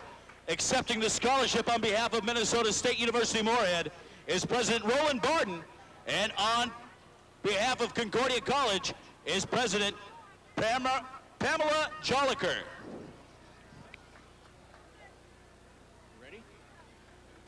President Joliker, on behalf of the Missouri River Energy Services and Moorhead Public Service, we'd like to offer you this scholarship for $7,000 for your student scholarship fund.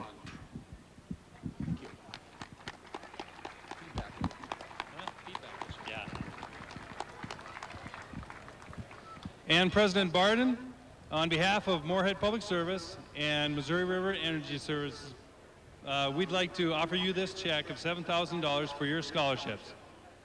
Thank you very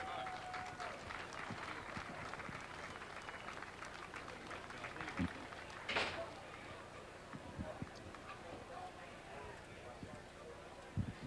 We want to thank Moorhead Public Services and Minnesota River Energy Services for helping to make a Concordia education available to the students in our region. Thank you. On behalf of our terrific students here at Dragonville, I want to thank Moorhead Public Service and Missouri River Energy Services for $7,000 for scholarships.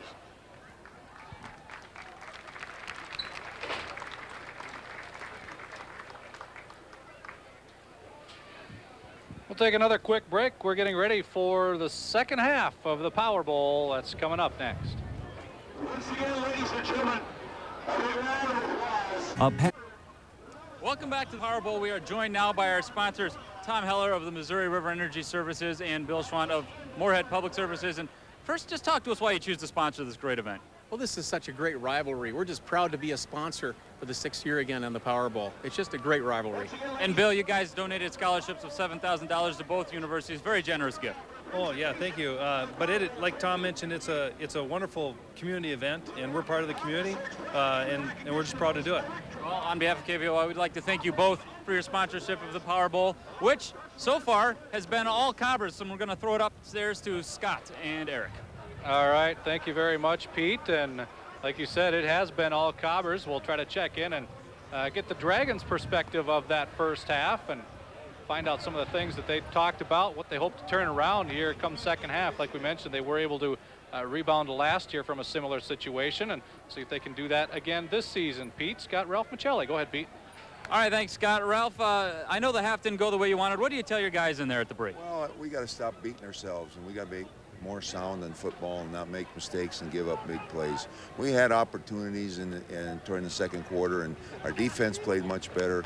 We got to score when we get the opportunities. It's simple as that. We got to make plays in the second half in order to win. All right, well, good luck. You can still do it. We appreciate your time, Ralph. Head coach Ralph Michelli of the Dragons, guys. Thank you very much once again, Pete. I'm sure it was a spirited halftime talk there by the Dragons. We're about ready to kick off the second half. Clint Greer gets the duties as Concordia will get the ball to start the second half. And that is Clint Greer with the ball, and we'll get things rolling here in half number 2 as it's gotten a little bit darker as we get to start the third quarter.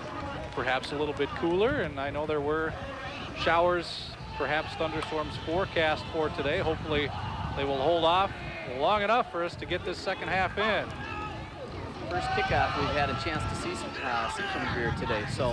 And a high kickoff, somewhat short, taken by Anderson at the 12-yard line. He gets upended by Brian Davis there at about the 30-yard line. Anderson falls forward to about the 32, and that's where the Cobbers will take over, and we'll see who comes out to start this third quarter at quarterback for the Cobbers. Again, Schumacher was very good in the first half. 4 for 6 for 107 yards for Schumacher, and he will get the nod here in the second half. Jacob Oderman 2 for 3 for 15 yards in his couple of series. And like we saw in the first couple series of the game, the Cobbers will start off in the shotgun, 3 wide receivers. Check that, 2 wide receivers as Ohlers goes in motion. And we'll start with an option. Schumacher will pitch, gets it just in time. Like a defender coming up to make the play, but a nice big gain there, and it looks like a first down for the Cobbers as Christensen gets the call. It's a nice option play by the Cobbers, running off to the left-hand side, running with the motion. That safety comes flying up, the only one who makes the tackle, only guy left.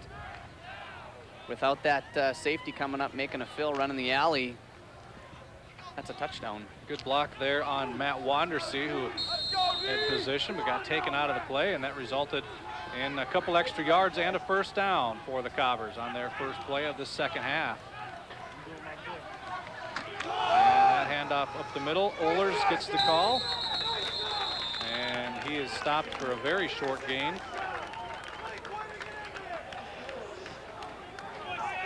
Like we said at halftime, one of the things that they're going to have in this first series, without question, it's going to be a backbreaker if they allow Concordia to march on down and score here. They got to have a defensive stop. They got to have a turnover. They got to get something, but it's all going to start with those up front 5 guys, inside 3 and outside linebackers. Those 5 guys got to make a difference here this series. Schumacher in the shotgun again on second and long, and looking in the corner for Andrew Passanante. No, Passanante comes back, makes a play on the ball, makes the reception. Wow. Ball underthrown a little bit, and a good adjustment by Passanante. He makes the catch inside Dragon territory down to the 34. That was kind of a wobbly duck throw there, kind of left up in the air, and had a chance to be picked off. It was very underthrown, but D-back just ran right on by Passanante, looking back, always having the great field presence that he has, gets his foot down, and Cobbers get another first down. Casey Cannell, the defender on the play, kind of got turned around a little bit, but good adjustment by Passanante and another big play for the Cobbers. Schumacher back under center now. As Christensen goes in motion, he gets the toss. Ohlers ahead of him. Christensen trying to turn the corner, but nothing doing there. He is taken down by Matasuma, the strong safety for the Dragons. Check out the replay here, and this one strung out nicely by the Dragons. Yeah, one of the things that you like to see when you play a team that likes to run outside quite a bit is those outside linebackers and strong safeties coming up, running an alley, but stringing it all the way out to the sideline. Making them run all the way to the sideline before they even have a chance to go upfield. And you'll see he ran about 25 yards and lost a half a yard. So Sean Riley in motion again. Schumacher in the shotgun, looking downfield, still looking. Now trying to get away, and he'll just throw that one almost back to Concordia. You know, they've run that play a couple times now, and they keep looking backside. They keep looking back for Dip. Boy, I have a hard time with his name, Dip Burner. And he kind of gave up running the route. And if he would have kept going on the route, Schumacher was looking. He wanted to hit him deep, and you can see Schumacher there a little disappointed. He looked at him 3 different times and finally had to scramble away and throw the ball away. And Dittburner, as we say that, goes off the field. And bring down a long third and 11 now for the Cobbers as they go to a 3 wide receiver set.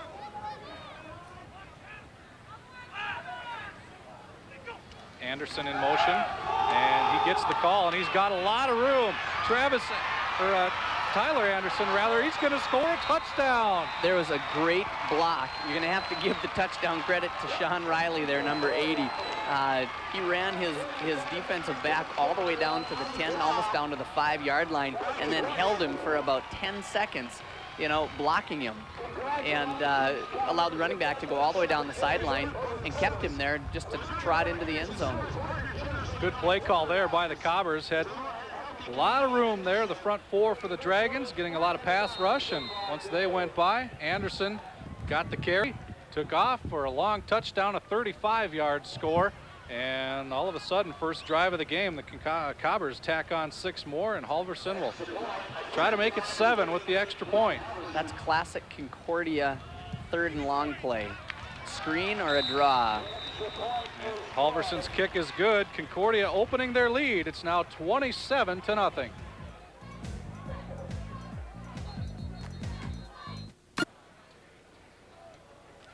Welcome back to Nemzek Field. Another touchdown by Concordia. Here we'll take a couple different looks at it as Tyler Anderson scores from 35 yards out. Like we were saying, a classic Concordia play. They do a great job 3rd and long. They've been running the ball and throwing anytime, and they go back and they just do a simple draw play.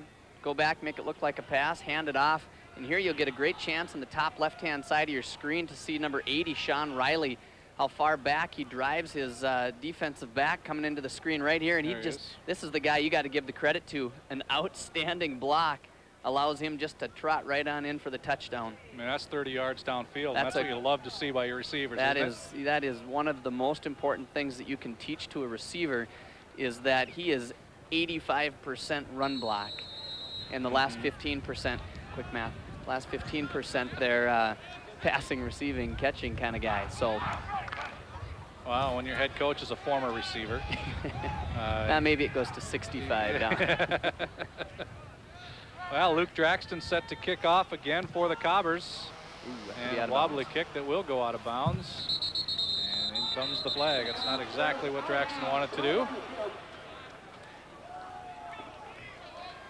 The Dragons will accept that penalty and take over.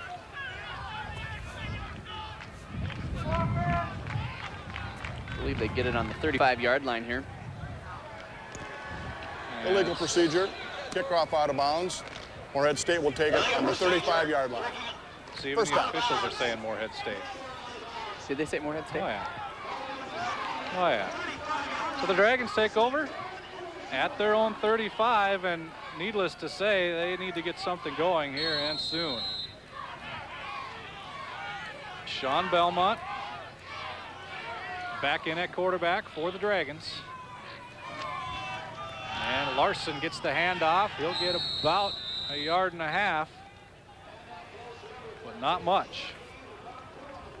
Makes you wonder if the Dragons are going to try something different here. They've gone the entire first half and really haven't had much movement. Concordia's kind of handled them up front.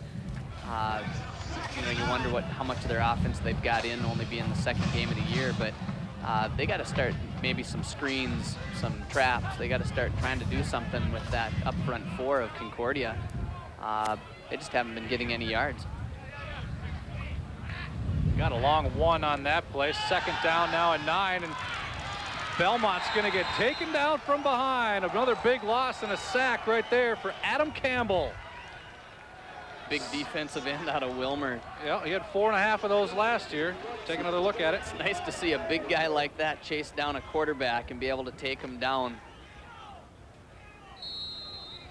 Not so nice if you're the quarterback. We're a fan of the Dragons, and they need to get something going here. We'll call that a loss of 7. That'll bring up a 3rd and long, 16 yards to go. They need to get to the 45-yard line for the first down.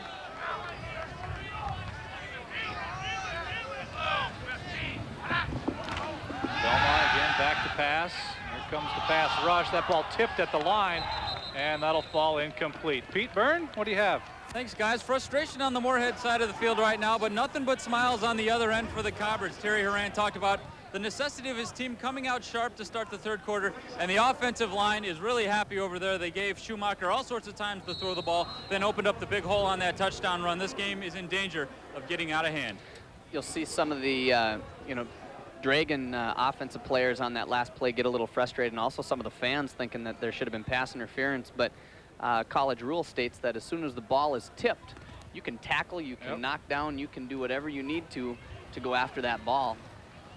Clint Greer with an end-over-end kick. Passanante at his own 40, looking for some room to block. Gets across midfield, down to the 40, cuts it back, and he stepped out of bounds at the Dragon 38-yard line. We'll take another quick break. Concordia with the ball again, and a big lead. Welcome back to Nemzek Field. The Dragon crowd kind of subdued right now with their team trailing 27-0 as the Cobbers come back on now to start their second drive here of the second half, and Brian Schumacher still the quarterback in for Concordia. Cobbers maybe learned last year that no lead is really safe.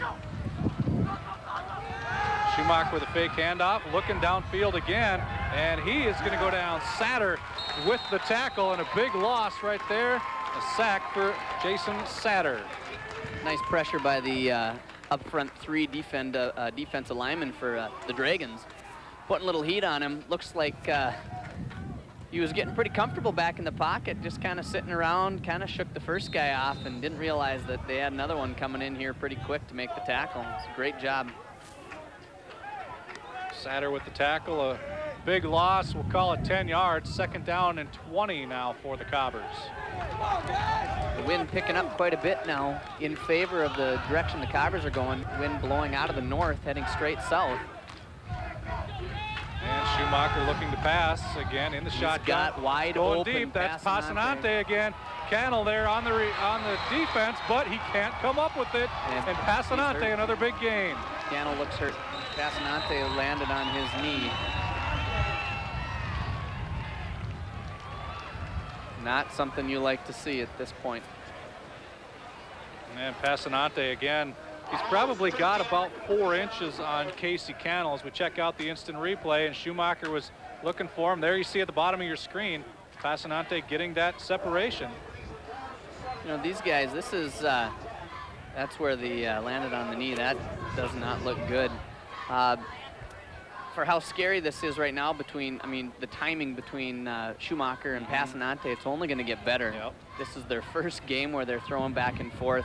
He's underthrown him every time tonight, and once he starts getting their timing down and releasing that ball a little bit earlier, he had Cannell by about 4 steps, but underthrew him. So, back to Cannell on the field there. This is one of the worst things that can happen to a defense here.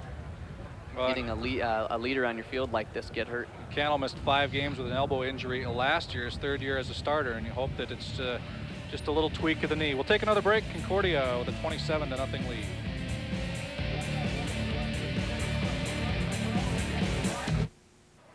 Welcome back. You might be able to notice a couple of decals on the back of the Cobber helmets. FG decal for Finn Grinacher, and really a guy that's been instrumental in sports in this area and at Concordia. A longtime Concordia man, the whole entire Grinacher family. Finn passed away this last year, and always been a huge supporter of Moorhead athletics, whether it's through the Spuds and the Cobbers and the Dragons, maybe leaning a lot more towards the Cobbers, but always been a very influential person, especially in Coach Horan's life. Tyler Anderson with the call here, and he'll gain a couple down to about the 2-yard line, and they'll have a ceremony for him and his family. The Cobbers will, for Finn Grinacher. coming up later this month at one of the Cobber home games, and certainly they wanted us to talk about him, and they remember him throughout this year. Very instrumental guy in not only Concordia sports, but really when you talk about sports history in the town of Moorhead, only a couple names come to mind, and he's certainly one of them. Yes, he definitely Dead ball, is. false start, right side of the offensive line. 2nd and goal. One of the rare penalties that we've had, at least in terms of motion. Cobbers called for a false start, so that'll back him up 5 yards to the 7. Could have been safe calling that instead of on the right side of the line, the entire line minus the center. Schumacher in the shotgun again. Ohlers in motion. And he'll run the option, keep it, tuck it under, get down to about the 3-yard line. Making it 3rd and goal, about the 3.5, along 3. Trying to see what Coach Rand's trying to do here. Just spread them out a little bit, spread those outside linebackers out, and still run right at them and make them make a choice. And if they step inside, they're going to pitch the ball, and if not, then he's going to run. 3rd and goal now from the 4. Again, Schumacher in the shotgun, again spreading that Dragon defense out. Ohlers back the other way in motion. And option again. Schumacher this time will pitch it. And nothing's going to happen there. Christensen is taken down by Azuma. Another James strong, Winter on the tackle. Yep, another strong step up by that strong safety, number 22. He's had a couple key tackles out there for the Dragon defense. One of the lone guys that we've seen so far who still has fire and still has the orneriness, wants to step up and does not want to give this game up. You'll see him out there. He's trying to pump the guys up all the time. Matt Azuma led the team in tackles last year with 83. So Halverson will come on to try to tack on 3 more here for the Cobbers. 27-yard field goal. Halverson has been right down the middle so far all afternoon. And as we say that, he puts another one through. 3 more points. Concordia widens its lead. The Cobbers now up 30-0.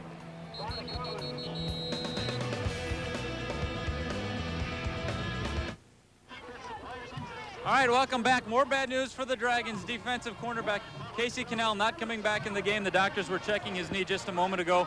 Then they spoke to him. He muttered a few things in disgust and took off his pads. He's not coming back today, guys.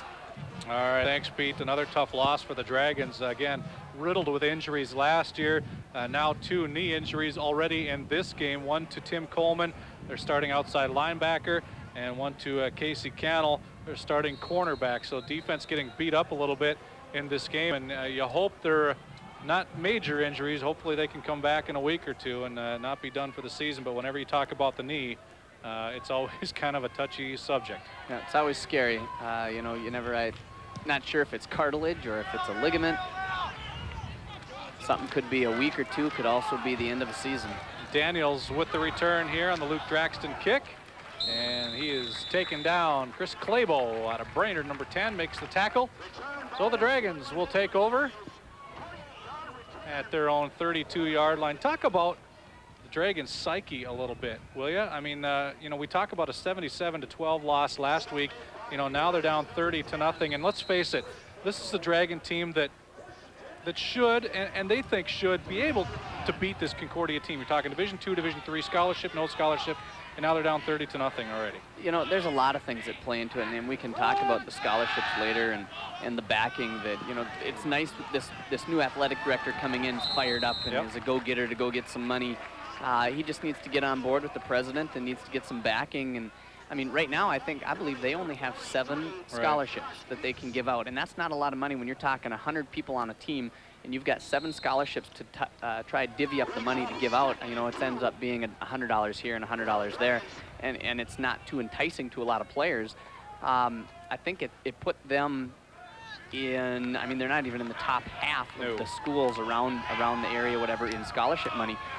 Just a few years back, Bemidji State decided that they wanted to step up and they wanted to be a competitive team, and they got the backing by their president, and they doubled the number of scholarships they gave out, and just look at what they're doing. And they are now competitive, and they are getting a lot more recruits, and a lot more recruits from around this area are going up there. Nice play there, Sean Belmont to Derek Blackburn across midfield and into Cobber territory to the 41. But back to the psyche, yeah, you're right. It's one of the tough things is for these guys, coming out, flying, going out and playing this game and having this Concordia team, it's hard. The Division II, Division III, you throw that out the door with this game. Let's take a look at the domination here. I mean, 3-1 in terms of yardage in favor of Concordia. Yeah, Belmont running the option, tucks it up and keeps for about 5 yards. But let's even talk not even about the scholarships, but in this game and looking ahead, because it's not an easy road for the Dragons. They go to South Dakota and then they host Minnesota Duluth, who's now in the NCC. So those are your next couple of games before you start conference play. So, if you drop this game, it certainly does not get any easier. No, this is, I would say, the toughest schedule they've started out with that I can ever remember. And it's a gamble you take. You gain the experience by playing the good competitive teams, and if you want to be the best, you got to play the best. It may help some of the younger guys coming up. And that's kind of what you hope, that you get the experience for some of these other younger guys, but that's tough to say, because I tell you what, coming into this year, these guys were pretty high on themselves and hoping, they had a tough defensive line coming in and a tough offensive line coming in, and they were looking to move some people around and push some people around. It's a mind game right now. They've got to try to do some things in this last quarter and a half here, and try to do some things well to get some belief back in themselves. 3rd down and 3 for the Dragons, and a handoff to the up man, and that's going to be close. It looks like he got enough for the 1st down. To take a closer look, Smith, I think, on the carry. This is going to be a 1st down. Yep. So something positive here going on this drive for the Dragons, getting somewhat deep into Cobber territory, down to the 31-yard line, a couple of 1st downs, and something you like to see. The crowd thinning out a little bit right below us as the skies continue to darken a little bit. Belmont under center, 1st down and 10 for the Dragons. He'll fake the option, drop back to pass, and he's looking for 6 points, and that one is thrown a little bit too far. Looking there for Roland Sessions. Had good coverage, threw a nice ball, threw it where only the receiver would be able to get it over the top of the defensive back. It's nice to see that they're trying something here, trying to go to the end zone, try to get something, trying to make something happen. See the replay here, looking for the touchdown here, and Tanner Rademacher, number 19, and Eric Sabodny, number 29, trailing behind on defense. Bring up a 2nd down and 10.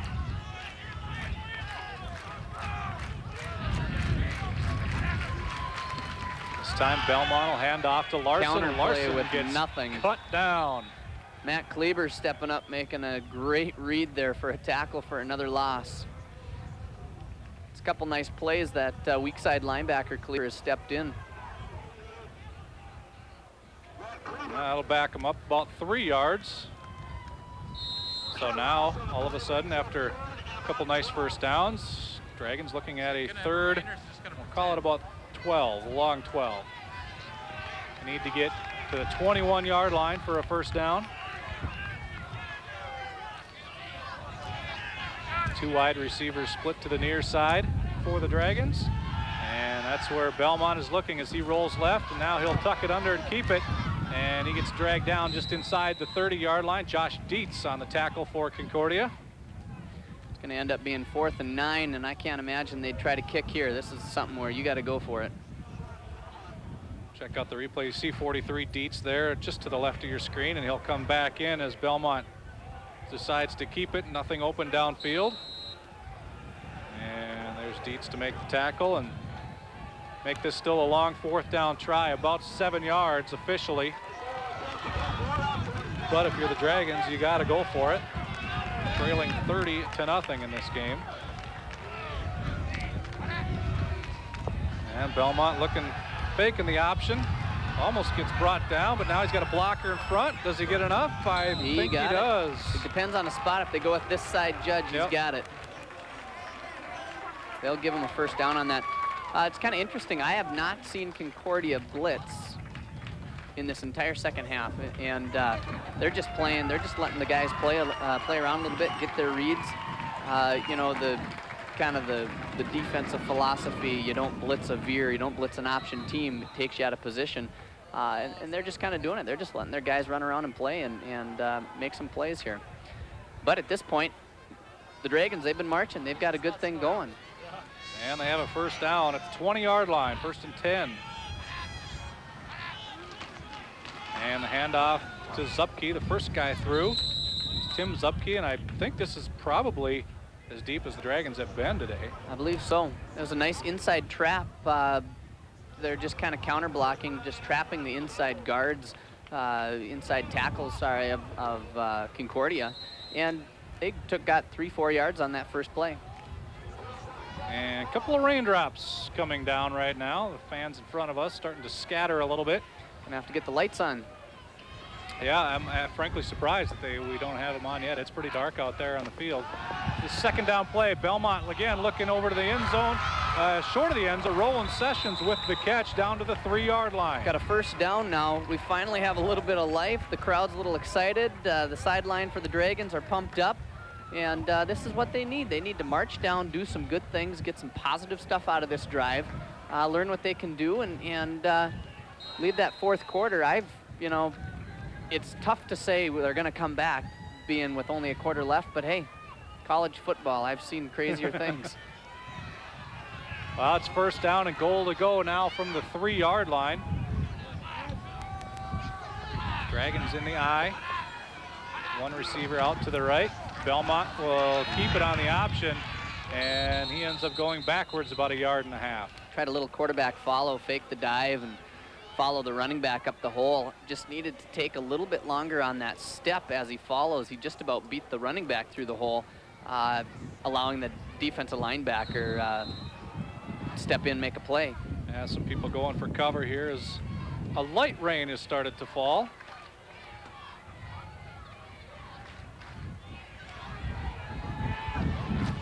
Officially a loss of 2 on that play. Second down and goal now from the 5. Belmont looking to pass, looking for Sessions in the corner. The defender slips, and the Dragons have a touchdown.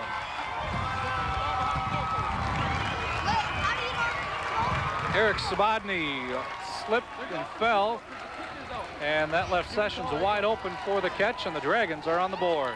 Kind of looked like pushing off, but you know what? You're never going to get that call when you're down 30-6 or when you're up 30-6. The pocket, the flag is going to stay in the pocket there, and no matter what, you slipped. Clint Greer will come on to try to tack on the extra point. And he does just that. So the Dragons finally get on the board with a 1:08 left to go in the third quarter, but Concordia still with the commanding lead.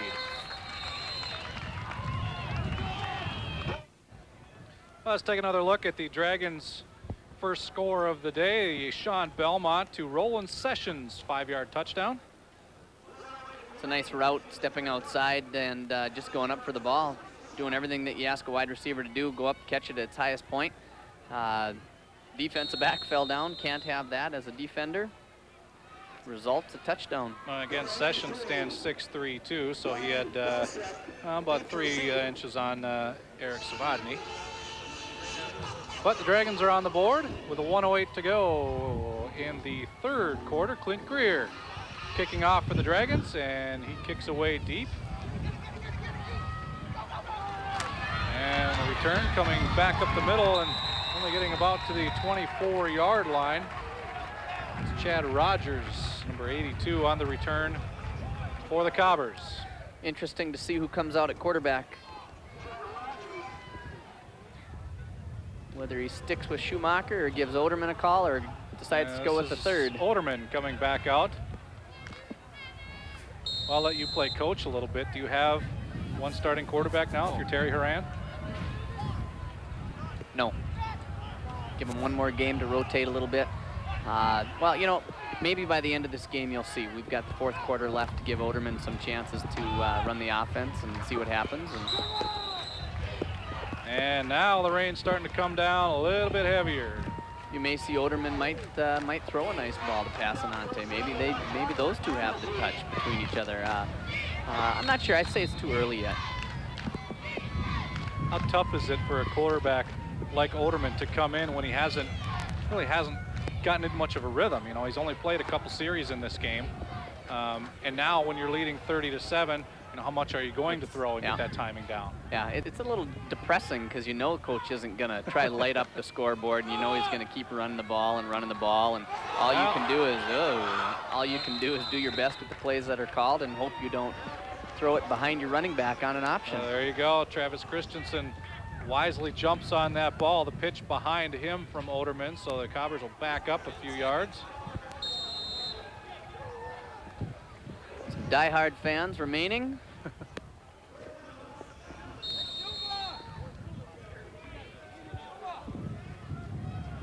The raincoats and the umbrellas are out. And that's the end of the third quarter. We'll take another break. We'll be back with the final quarter of this one. Cobbers up 30-7. Welcome back to Nemzik Field. Again, it's pretty dark out here, folks, and you might not be able to tell quite as much from you know, what our cameras can do, but the lights are still not on. And for the Dragons, well, when it rains, it pours, I guess. Down 30-7, and here come the Cobbers to start the fourth quarter. Christensen with the call, and a pretty steady rain coming down right now. Yeah, now as a defense, you're pretty much thinking you're going to put 9-10 in the box, and it's going to be a mud bowl out there and grind it out on the ground. This reminds me of a Power Bowl a couple years ago. I was told not to bring it up because of bad luck or karma, call it what you will. But it's already here. It's already here, and well, I think that game was 2000. I think it got interrupted a couple of times because heavy rain, lightning. We had to finally go off the air, and the game was postponed and resumed on Labor Day.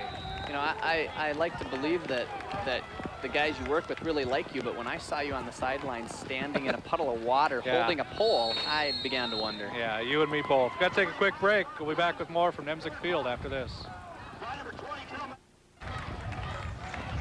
Well, you can see the cars have their headlights on as the rain continues to come down. We still don't have the lights on here at the stadium, and play has continued. We're going to certainly not hold up these guys any longer than they want to be held up as we play out this game, especially with a 30-7 lead.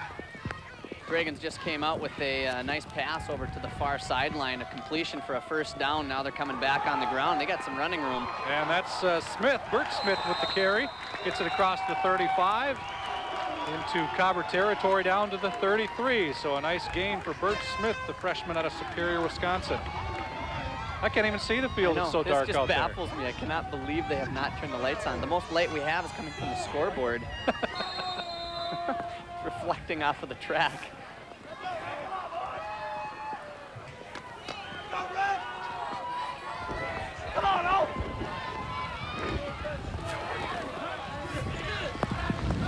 That was a first down play here. Faking the option is Belmont. He gets sacked. I think that's Runke that came up from his linebacker position to make the big hit on Belmont. A loss of about 7 on that play. There he is, number 16, Doug Runke. Make it even worse at this point in the game. Not only do you get sacked, but now you're wet. As a quarterback, you don't like that feeling of that wet jersey on your back.